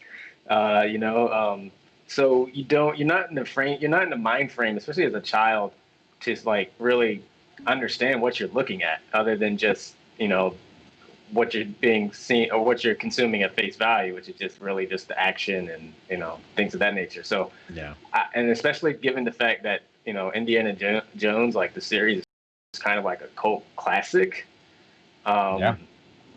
It's kind of it's not great, and I, you know, and that it's important to really like call things out like this, because these movies are still widely circulated, you know, and if you don't understand what you're looking at, you're just going to be like, oh, well, all people from that culture do those things, right? You think that Indians eat monkeys and fried bugs, and that's not even the case at all. Have you had the Indian food? It's fucking delicious, you know. And I think like we're at like a all-time record low, especially like even there in the 80s, of like tribes in the world. Like there are still like some Amazonian tribes, there's like some island. We just saw that was in the news not too long ago to where like, you come up on it, they're going to shoot you with arrows, bro. Like there are a few of those, but like the way that Indiana Jones depicts certain areas was just like, oh, they're still just living, like tribal, right? Like, and it's just like, nah, that's not always the case. And so, like, I can see why some people would definitely have beef with it. It's crazy that it was banned. I never knew that, like, because of the racist or the insensitive material in it, right? Like, it's one of those where, like, just here in America, it's like it's Indiana Jones, bro, and the Temple of Doom. It's kind of a big deal. Yeah, it is. Yeah. It is. Yeah. Definitely one that leaves a sour taste in your mouth after a little bit of time. But one of them that is sometimes even tougher to revisit, but still frequently is Friends, Frasier, How I Met Your Mother, sitcoms. Dude, tell us a little bit about this, Kevin. We got a lot of sitcoms here at number 8 in our countdown of things that didn't age well. Yeah. So for me, I was a big How I Met Your Mother fan at the time. And I didn't really understand. I was very ignorant too. I mean, I understood like basic misogyny, but I didn't understand it and how like it's full complexity. Not even just its complexity, just how deep rooted it can go. Yeah. Like one of the characters, Barney, who is a huge womanizer. I mean, the man literally has a playbook on how to trick women into sleeping with you and then never seeing or calling them again. And it's thought of as like comedic, and he's funny. Yeah. He's the comic relief of the show, and the butt of the jokes isn't Barney, but the women that he's kind of sleeping with, because he ultimately succeeds in his quote unquote conquest for hooking up with women, all the time, really. Like he literally made a list. I forget what the number was, but it was very alarming. And at one point, you start to see towards the end, the show, like the character shifts a little bit more towards getting away with that. But it's hard to watch at times. Even the main character, Ted, supposed to be like this, hopeless romantic, really he's kind of manipulative in his own right. He's kind of like oh no, things just kind of happen to me, but doesn't really take accountability for his shitty actions. And that one was kind of hard to grasp. I really loved How I Met Your Mother. I thought the writing was great. I thought it was a brilliant idea. And I mean, granted, at the time it's 2005, and we're not making excuses for this anymore. But it's pretty disappointing. And as far as like Friends and Frasier is concerned, Friends has never really held up to me. Not even just from the fact that from all the misogyny, the homophobia, many of other things, even their jokes. Friends isn't really that funny to me, so I don't really give a damn about Friends. And same with Frasier. Just fuck Kelsey Grammer. He's racist too, so that should tell you everything you need to know about Frasier. The smartest show on television, my ass. Right, because sitcoms to me are like filler shows. Like it has to be a really great sitcom where I'll just sit down and have to pay attention to it. But for the most part, they're just in the background while I'm eating or doing other stuff, cleaning the apartment. Where are you guys at on all this? No, I agree. I've watched a lot of some of these 90s sitcoms, and a lot of the tropes where they decided to put the butt of the jokes. With 2020 hindsight, it does get pretty cringy in some episodes. And I think that when you make, I don't know how many episodes, Friends got like 200 plus episodes. Yeah. I think that, you get away with having one or two slightly problematic episodes. But when you go back and rewatch them, I definitely think that, these should be looked at with 2020 vision. Yeah. Keep on using that pun. No, it's 100%. A lot of these sitcoms, like you're saying, Kev, it's kind of like they're almost a product of their age, right? Like that's why this is the list of things that haven't aged well. And so it's like, Friends at its time was everyone's favorite show. There's a reason why they paid every one of those beautiful white people almost $1 million an episode at one point, right? And so like, Yeah. or I think it was over 1 million. I think it was like 2 million episode per person. That means they were paying Joey and Phoebe 2 million an episode when they had Jennifer Aniston on that fucking cast. So like, it's insane to think that they were getting paid the same as Aniston. But anyway, that's just my like little side hot take on Friends. But like, no, it hasn't aged well. Home Improvement's another one that didn't age well. Married with Children. Oh my god, like it's so funny and it's ahead of its time in so many ways, but then also right with its time in so many ways as well. Yeah. And so sitcoms are a huge one that, like, if it's not like a Modern Family these days, it did not hold up, right? And even Modern Family may have some problems 20 years from now. We'll see. And what's weird to me is like How I Met Your Mother was at its time kind of progressive, or at least they were trying to be. But they just like really missed the ball on one sort of key part on that, They weren't too far ahead of their time. They were maybe a little bit ahead of their time, caught up with their time, and then aged out.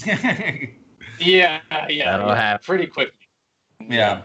Well, let's go back even a decade further and talk about some 80s classics, because coming in at number 7, we're talking about some 80s classics here. We're talking about Revenge of the Nerds, Animal House, Heathers, even more. Jake, tell us why these come in at number 7 on our countdown. Yeah, and we kind of lumped a few in here, but the big one that I'm going to talk about is Revenge of the Nerds, because this is Geek Life. Why not? You're all fucking nerds for watching this. Many admired this film for, helping nerds feel seen in Hollywood, because for once they weren't reduced to just a stereotypical side character or the butt of every joke, which I think is huge. Like, if we look at it now in 2020, nerd culture is pretty much popular culture at this point, right? And so for a movie like The Revenge of the Nerds, it was seen as like, oh my god, this is cutting edge. Look at all these losers that are the main characters. But unfortunately, many feel that this movie also left behind a disturbing legacy due to the rape culture, racism, and homophobia that it films throughout the film and throughout the sequels to the film as well. One nerd, Lewis, tricks a woman named Becky into having sex with him by stealing her boyfriend's Halloween costume and pretending he is the man that she thought she was having consensual sex with, or rape by deception is another word for that. And the nerds also sell her nudes eventually, which was a huge one. And like many other 80s films, the Asian characters can barely speak English, or literally are only there to propagate some sort of stereotype and be made the butt of many jokes.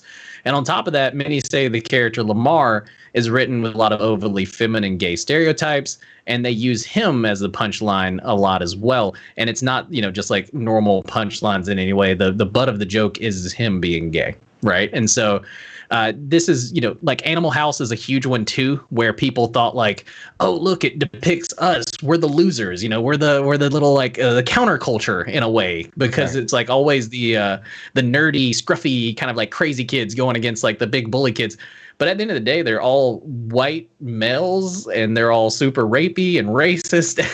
Like, there's like no racial diversity within their groups pretty much. And so, and a lot of these films also depict pretty much what's the other, like stalking. And they like hype it up. Pretty in Pink, Breakfast Club. A lot of those like your early 80s rom-coms essentially say, men, if you want a girl, you got to hunt her down.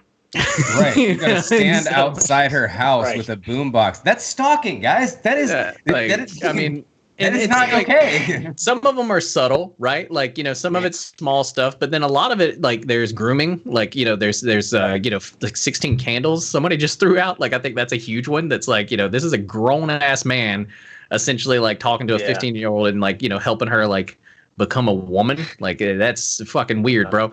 Like the 80s were definitely a different time. So like, but looking back at it, but like, I don't know. But speaking of nerds, Dodd might have the biggest group of angry ones coming up after number 6 on the list. Yeah, I got a hot take for you guys here.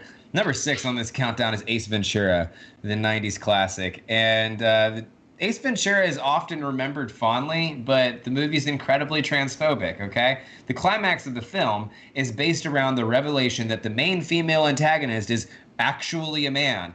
And not only that, the revelation comes after Ace strips her in front of a crowd of cops with guns drawn.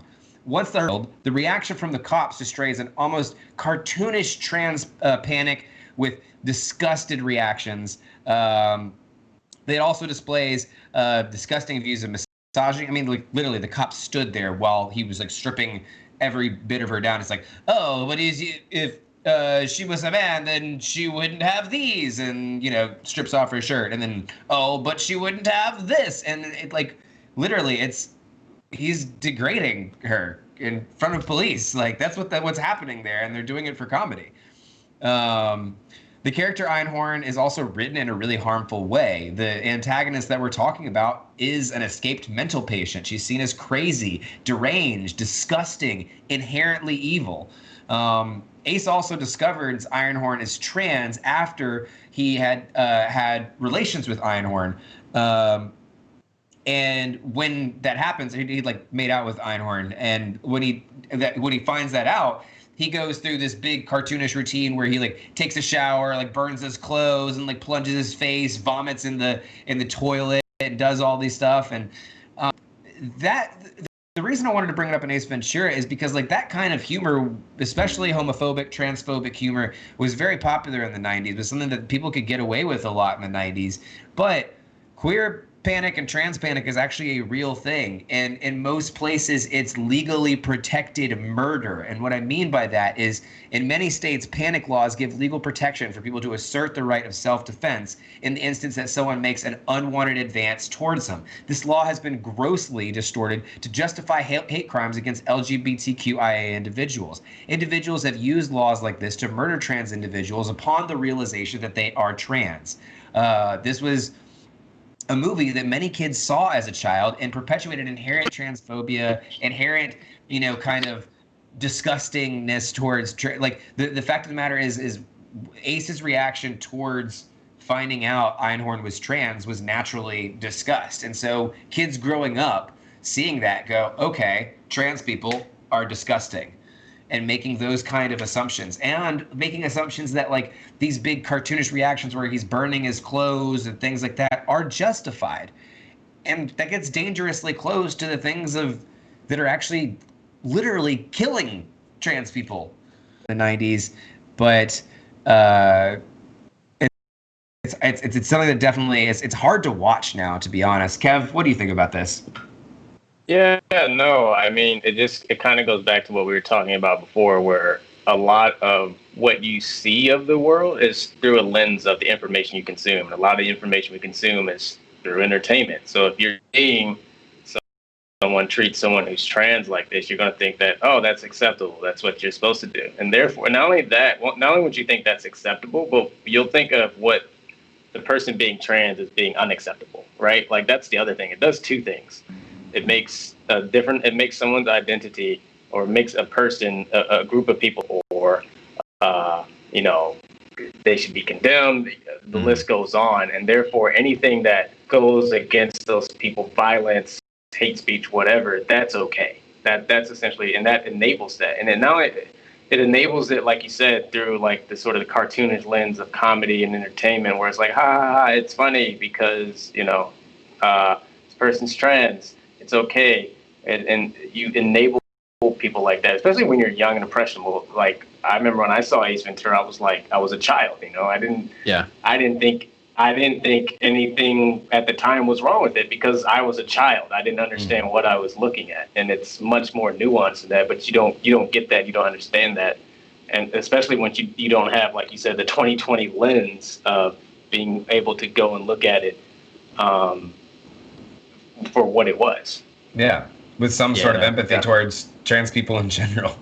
It's Jake, crazy right. Yeah, it's crazy to watch it back, especially now, because like you were saying, Kev, this is one of those that I grew up on in the 90s, and it was just like, of course, like, a man turning himself into a woman, or like looking like a woman just to like trick all these guys, like, and then like, oh, he kissed him, oh, icky, like all those kind of like things. That was the 90s kid kind of like, that's just like, it was ingrained in the culture at that period. And so it's crazy how like far we've really came to where like we're looking back at like 1994 Jim Carrey and saying like, should we cancel this? Like, is this the, is Ace Ventura one that we should go ahead and like throw the, like put the cleats away? Like, is it, because it's classics with The Mask, Liar Liar, like, all those big '90s films that Carey came out with that I think, yeah, like his catalog's pretty impressive. I think we all I think this is a movie that is near and dear to a lot of people. I don't think the first thing they think of is transphobia, and so it is important to kind of at least bring it up, talk about it. That way that people at least think about it, do it again. And if not, it'll just definitely give people something to think about in the future whenever they see this kind of representation too. And I think it's definitely something that's important to bring up because, like I said, I don't think many people even realized it. No, I didn't. I for sure until Dodd brought it up, I had no idea. I was like, wait, really? And then even you, I think you said Dodd, like, I don't think it's that bad. And then you watched it, like, oh my god. Yeah. No, I moved it up on the list after watching the scene because. Because I went through and I actually watched the scene again, like, is that really the plot of the movie? And then, sure enough, they really treat transgenderism as a kind of corporate heist excuse.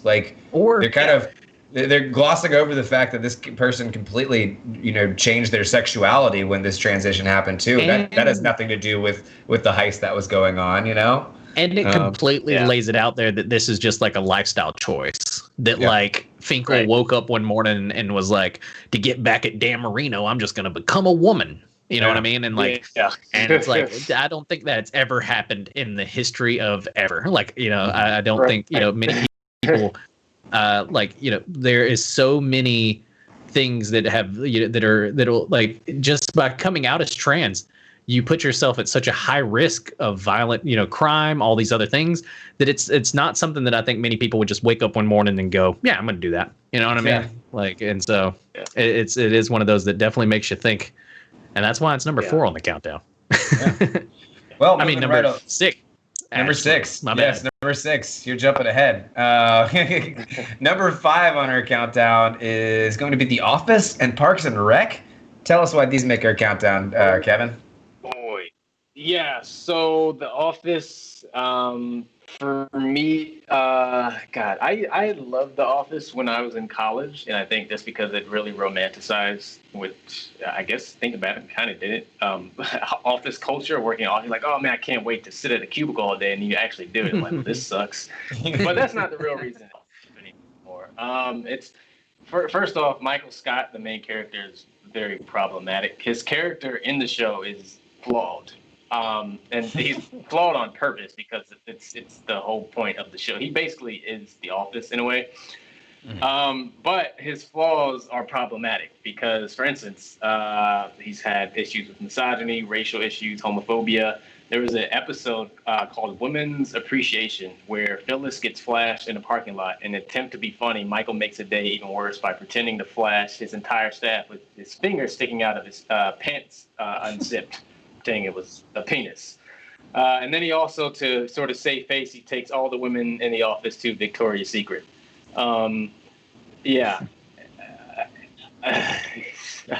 There's also the racial issues, the Diversity Day episode where that one's really bad. It started off with his infamous Chris Rock routine. And essentially just really pushing the boundaries of some terrible racial stereotypes within the office.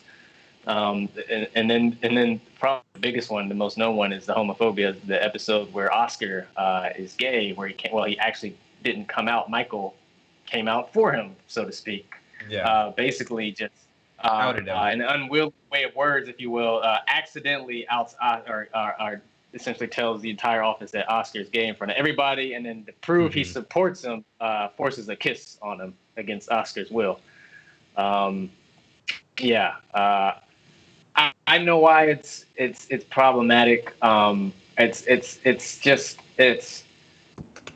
It's one of those things where they try to get away, or they kind of get away with it with some people because that's just who Michael is. Like, oh, he's just dumb, he's ignorant. But at the same time, a lot of people don't see that. They're just like, ha ha ha! Look at these people being the butt of jokes who are, oppressed, suffer on a daily basis through life. Yeah, no, 100%. Guys, like, how do you feel about The Office? Not just in general, but just especially those first couple episodes.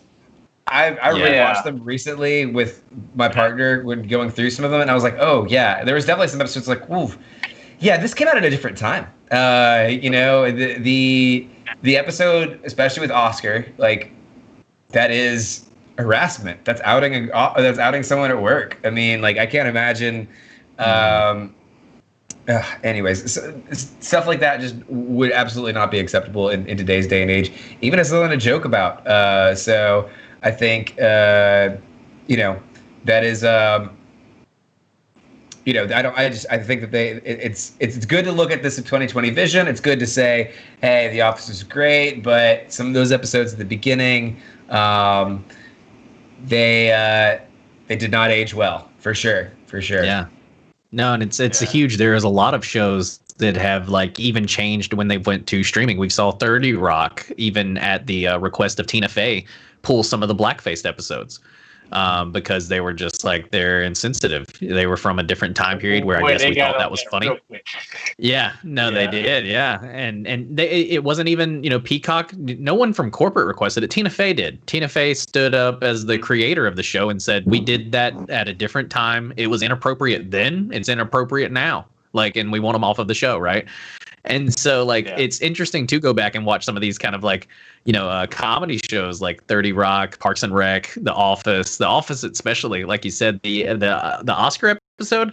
Holy shit, man! You couldn't make that one right now just because of how just crazily insensitive that episode is, and a lot of them because like it's the butt of the joke is Oscar's sexuality, right? At the end of the day, like if you strip it all away, like people can try to dress it up as much as they want to and try to say like, oh, but it's in the sake of comedy. They even made it look inappropriate in the show and things like that. Like, nah. At the end of the day, like the joke was that he was gay. How's that funny? You know what I mean? Like that's just like, so that's why it didn't age well, and that's why it's number 5 on the countdown, right?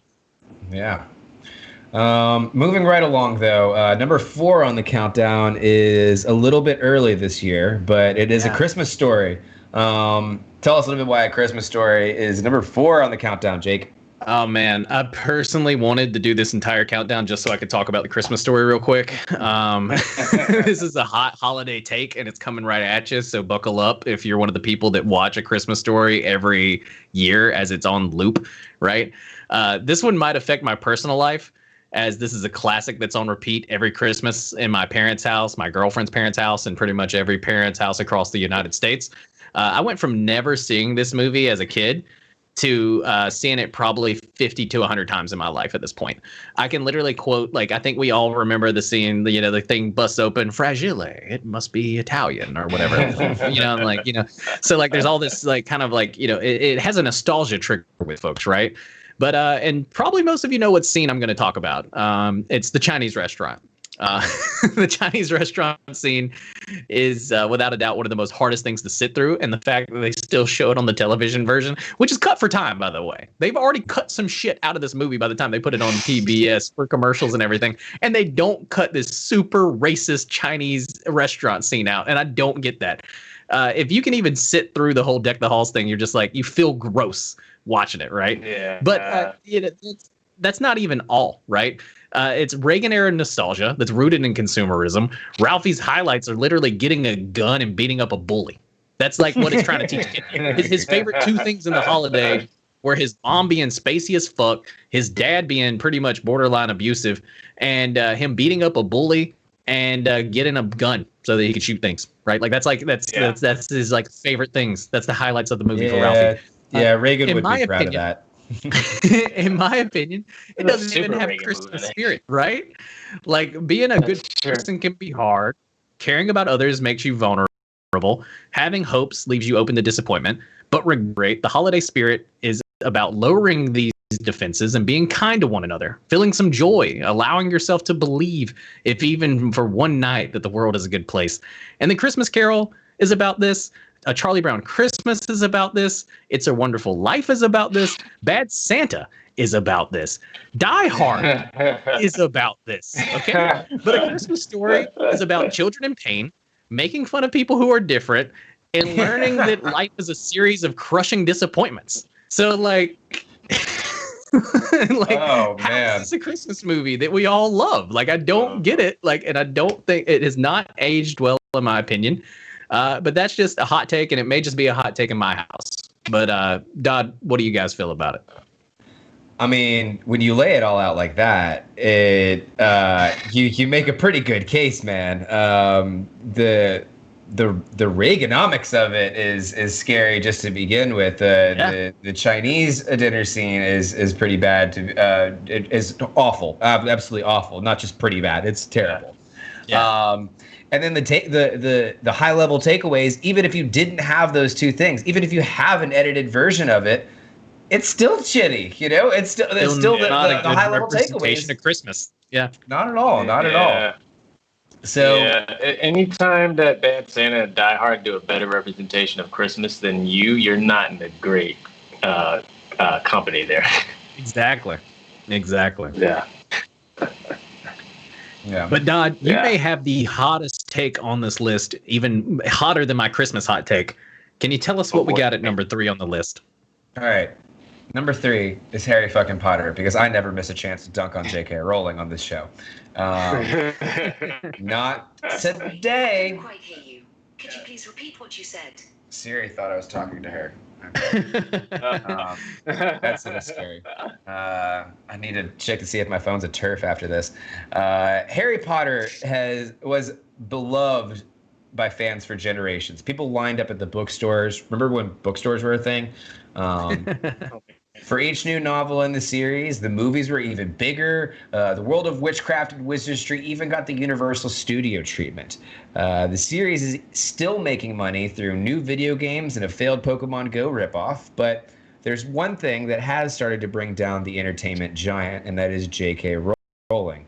For those of you who haven't heard me constantly dunk on J.K. Rowling for her turf trash, here's the TLDR. J.K. Rowling is a TERF, or a trans-exclusionary radical feminist. They believe that trans women are just men in dresses, and that they're trying to encroach on female-only spaces in order to do harm. It's a mentality that paints trans people as perverted criminals. At first, the radical nature of her beliefs was kind of suspect. We didn't know. It was kind of like, she said some kind of turfish stuff, but we don't know for sure. It started out with her liking some few edgy tweets. Then it came to full-on retweets, and then it came to full-throated transphobic statements. I mean, she's repeatedly doubled down after this. She wrote a new book about it where she has the main antagonist as a man in a dress who goes out and kills cis women. She's even retweeted merchandise, TERF propaganda merchandise that proudly embraces the moniker transphobe. Not only that, Robbie Coltrane, who played Hagrid, and Eddie Redmayne, the dude from Fantastic Beasts, have defended J.K. Rowling against the latest in her latest accusations of transphobia, arguing that critics simply hang around wanting to be offended, and Eddie calling fans nasty for holding her accountable. For transgender Harry Potter fans, this is a tough break, okay? Rowling's increase of vocalization of her TERF views is incredibly damaging, and it's hard to look at the series the same. Some may argue that this is a case of separating the art from the artist. But this one, I say, it's a little bit harder just to do so, because J.K. Rowling's not dead. She's still talking about this stuff. We already know that she's in the past tried to, retcon elements of her stories to make them more interesting, but we know that she did not have the queer community in mind at all when she came up with these things, and has only continued to do damage since. And you just don't want to support anything that supports J.K. Rowling's IP, in my opinion. Every time I see anything Harry Potter related, I think of J.K. Rowling now and what she's doing. And some of this backlash we see it even in the new Harry Potter game. I mean, Sony had to come out and say that J.K. Rowling is not directly affected or benefited from the new Harry Potter game that's coming out, just so some people will buy it, because people were outraged that people were still supporting this renowned transphobe. What do you guys think about this? Are you guys as heated about J.K. Rowling as I am, Kevin? Yeah, I feel kind of, a little betrayed. I loved Harry Potter and everything. It's like it's one of these things like, oh man, why do you have to suck so bad? Like, why do you have to create such great, like, why do you have to create cool shit, but then you're just an awful person? Like, why do I have to constantly continue to to do this, you know? And I know people say, well, why can't you separate the two? The reason you can't do that is because one of them has real life consequences and implications for people. The other one is just fantasy. It doesn't matter. You know, it doesn't matter if it exists or not. Yeah, so I was super bummed about it. At first, I didn't understand what was going on. I had to I remember she was trending on Twitter. I was like, wow, what did J.K. Rowling do now? I thought it was just her her bullshit again, but it really, she really went in and trying to die. She dug her heels in, doubled down and doubled down. She said, "This is the hill I've chosen to die on."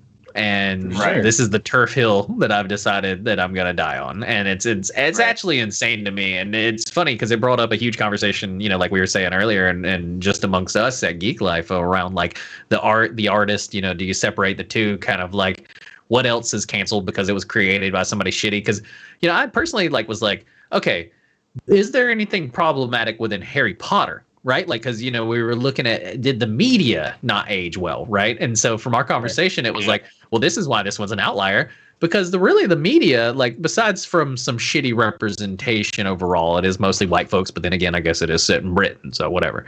But besides that, the media has actually held up okay. Like the story overall still great. Like you said, it's the universe that JK kind of built is fantastic, and we've built on it. We've made even more movies, more books, more things. It has its whole theme park in Universal that's a shit ton of fun to go to, by the way. And so and now they finally got this RPG style wizard video game that's coming out that I think people have been wanting for years, right? And so and then all of this. And then JK comes in and is like, "Oh yeah, but I'm a piece of shit." and so it's just oh my god, this one's such a tough one, and it's one that I think a lot of fans are gonna, try to either explain their way out of it, or they're gonna finally I guess cancel JK and Harry Potter in general, which is it's interesting, man. It's definitely one that I think is interesting. And I love how PlayStation 5, I love how this gaming studio has been trying to distance themselves so hard. They did a press release, homie. When a company comes out and does a press release that's like, JK has nothing to do with this. I think if they would have just, if JK Rowling would release a statement that says, I'm not going to make $1 from this video game, I think people would actually pay for it, right? And go and buy it because they love Harry Potter. They love the IP, right? And so it's just one of those things where I think it's still a beloved IP, but oh man, dude, the fact that she's still going to make a shitload of money off this stuff, it's definitely, As Chat was saying in there, you can't separate the artist from the artist, the art from the artist in this case, because the artist is still alive and the artist still profits from it directly. It's kind of it's kind of hard to do that when you know that it's still going to be lining J.K. Rowling's pockets. It's supporting the artist in some way, shape, or form. So I think that.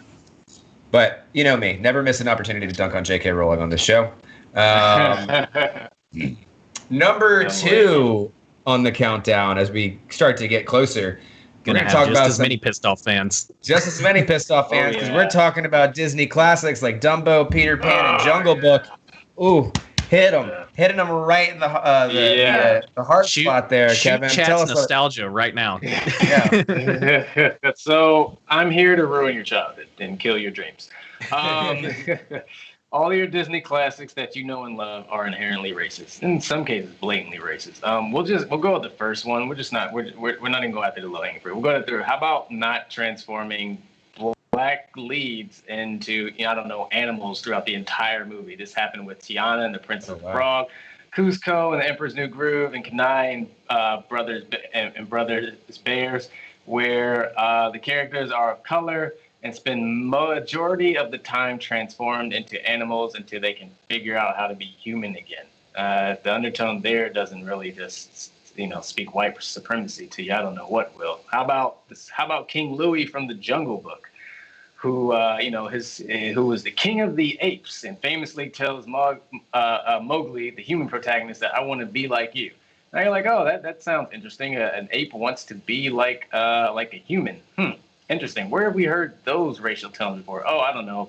Usually black people racially being referred to as apes.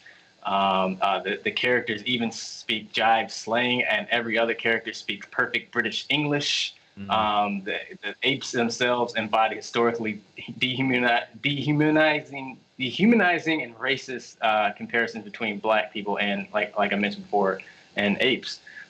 There's the Jim Crow crows and Dumbo. The list goes on and on. I could throw a rock at some sort of racial trope in any Disney movie at this point. Even not even just race. Then there's the homophobia in the Lion King and Aladdin, where again, and even in Little Mermaid again, where you have the main antagonist either being depicted as villainous or mean or terrible, and then being and clearly being queer as an identity, and then always essentially having to play the villain. Yeah, Yeah, that's been a huge one in Disney movies. Yeah, it was. They're all the villains are queer. If you're and The to be fair, queer coded villains like Jafar, Ursula, like a lot of them, like I never realized that until I took a college class where somebody brought it up one time in a debate, and I was like, holy fuck. It was like it just like started rolling in where I was like, oh my God, they do have so many Disney villains that are like kind of like they're either feminine men or masculine females, and they're always the villain, right? if you had and so to it's guess, just like, right? Yeah, it's a very clear trope that they always do. But to be fair, though, they have given us a lot of great costume ideas for Pride and things like that. I mean, I've seen some really good, well done, bedazzled Jafars before. You'd be surprised. So There is some pros and cons there, but for the most part, they've always depicted queer people in general as villainous or deranged. And again, that's just the sprinkle on top of all the racist tropes that they have in there as well. So in his defense, Walt Disney was a known anti-Semite, and I mean, I guess that's not a defense, but that's what he was. No, Kevin. I think what you meant to say is, in his defense, Walt Disney did win a medal from the Nazis. Oh wait, no, that's not the one we wanted either. I don't. Okay. Yeah. And so, context matters. Context does matter. It really does. And if you need any more examples, another one that I thought of immediately was they had redone The Lady and the Tramp, right? And they made it the live action Lady and the Tramp. They instead of the Siamese cats, now it was 2 rapping cats, which I was just like, Jesus fucking Christ. Like, you guys, like, just make them cats, bro. Just like, Right. Like, now they're cool cats, the jive, you know what I mean? And it's just like, holy fuck, dude. Like, could they not have like a Dave Matthews Band cat or something? Yeah, right. Yeah, exactly. Something that's not going to piss off anybody. For some reason, every time there's a Siamese cat, they're just like, they have a very like classic, racist Chinese accent, and it's just, oh my God. A lot of these haven't aged well. Jake, oh, sorry, hold on. I don't want to cut off Kevin. What did you say? No, I was just really just hammering on this, agreeing with what Jake's saying. Yeah. All right, Jake, bring us home. What's number 1 in this countdown? Yeah, number 1 on the countdown of things that have not aged well is Fox News downplaying COVID. Oh God! You heard me right. Wash your hands, you filthy animals, and wear a mask and stand 6 feet back for this hot take. Well, it's really not that hot whenever you think about it. Early on, Fox News, aka the only channel that your grandparents play 24/7, has played a huge role in downplaying the COVID-19 pandemic. Sean Hannity, the Fox and Friends game, Tucker Carlson, all have been quoted throughout this pandemic downplaying the severity of the virus. Now it's running through the Republican Party like a gender reveal caused fire in California. We're sitting at over 200,000 dead. The president's tested positive and is sitting in the hospital. The most important of all is that Cam Newton tested positive and ruined my fantasy football weekend. Roll time. It's just it's been insane. And so the fact that Fox News played a huge role early on and pretty much giving misinformation to a large majority of Americans, by the way. Like, Fox News is the number 1 watched cable channel in the U.S., I believe. And so it's one of those things where, like, this, over the past since March, essentially, they've talked about how this isn't that big of a deal. It's not that big of a deal. It's not that big of a deal. And then we've just watched as the death count has increased. And now we've watched as even our, the leader of the free world, the television actor Donald Trump, who is also the president, is now positive for COVID-19. And it's just like, I didn't realize Karma was going to be making a visit in 2020. But I don't know if we have finally hit peak 2020. Dotson, Kevin, do you guys think we'll ever get to play outside again? And how do you feel about Fox News downplaying COVID-19 being number one on the list of just well? Kevin, I'll give it to you first. Yeah, play outside again. Probably not. That's what brought me back to NBA 2K21, knowing that I will never play basketball with other individuals again unless I'm trying to be up out of here, coach. Yeah, it's boy, them downplay. It's really been annoying. Just having to deal with the bullshit of them not only just downplaying the virus, but then you see all like the run of the mill conspiracy theories about it's 5G. It's the Democrats doing a global pandemic, by the way, that not only affected America because they wanted to meddle in American politics or undermine the president, who now has COVID-19 as well as his other constituents. It's been the ultimate shit show, and somehow hold me to my word. He's gonna somehow flip this in his favor. Not even like conspiracy theory out the window. He's gonna come out of this and then promote some bullshit drug like I had the best recovery, the greatest recovery ever. The best drug. Hydroxychloroquine was the miracle drug. It saves everybody. They don't want you to have it. It's great. No one wants it, but you need it. That kind of bullshit. Yeah, right. Drink some bleach. It's fine. It's really low-hanging fruit at this point to make fun of people like that. I know. I think that's why SNL took such a long hiatus. It did come back this Saturday. We didn't cover it this on TV. We'll probably cover it next week because it has been a cool thing. I watched it this morning too. Oh my god. Jim Carrey as Biden was great, but like it's just so funny how they essentially danced around that elephant in the room of Donald Trump testing positive for most of the episode. Yeah. And so well, because it's so crazy that we finally made this full circle, because it was mostly conservatives and Fox News who basically were like, it's not that bad. It's not that bad. But yeah, no, I totally agree with you, Kevin. If everything goes well, and I think it will, because he's the president of the United States, he's getting some kind of experimental drugs we probably never fucking heard of, right? They have him at Area 51 on a spaceship that's actively healing him right now. Yeah. he's getting Mewtwo's DNA injected straight in his exactly, bro. There is a blood boy right now that is just giving Donald Trump all of the healthy blood. A blood bank on the top of on the front of Trump's motorcade. Yes, exactly. Oh my but God. No, that's why this is number one on the countdown. Is that things are it's not getting any better, but Fox News has downplayed it since the beginning, and it has definitely not aged well. That is some piping hot tea.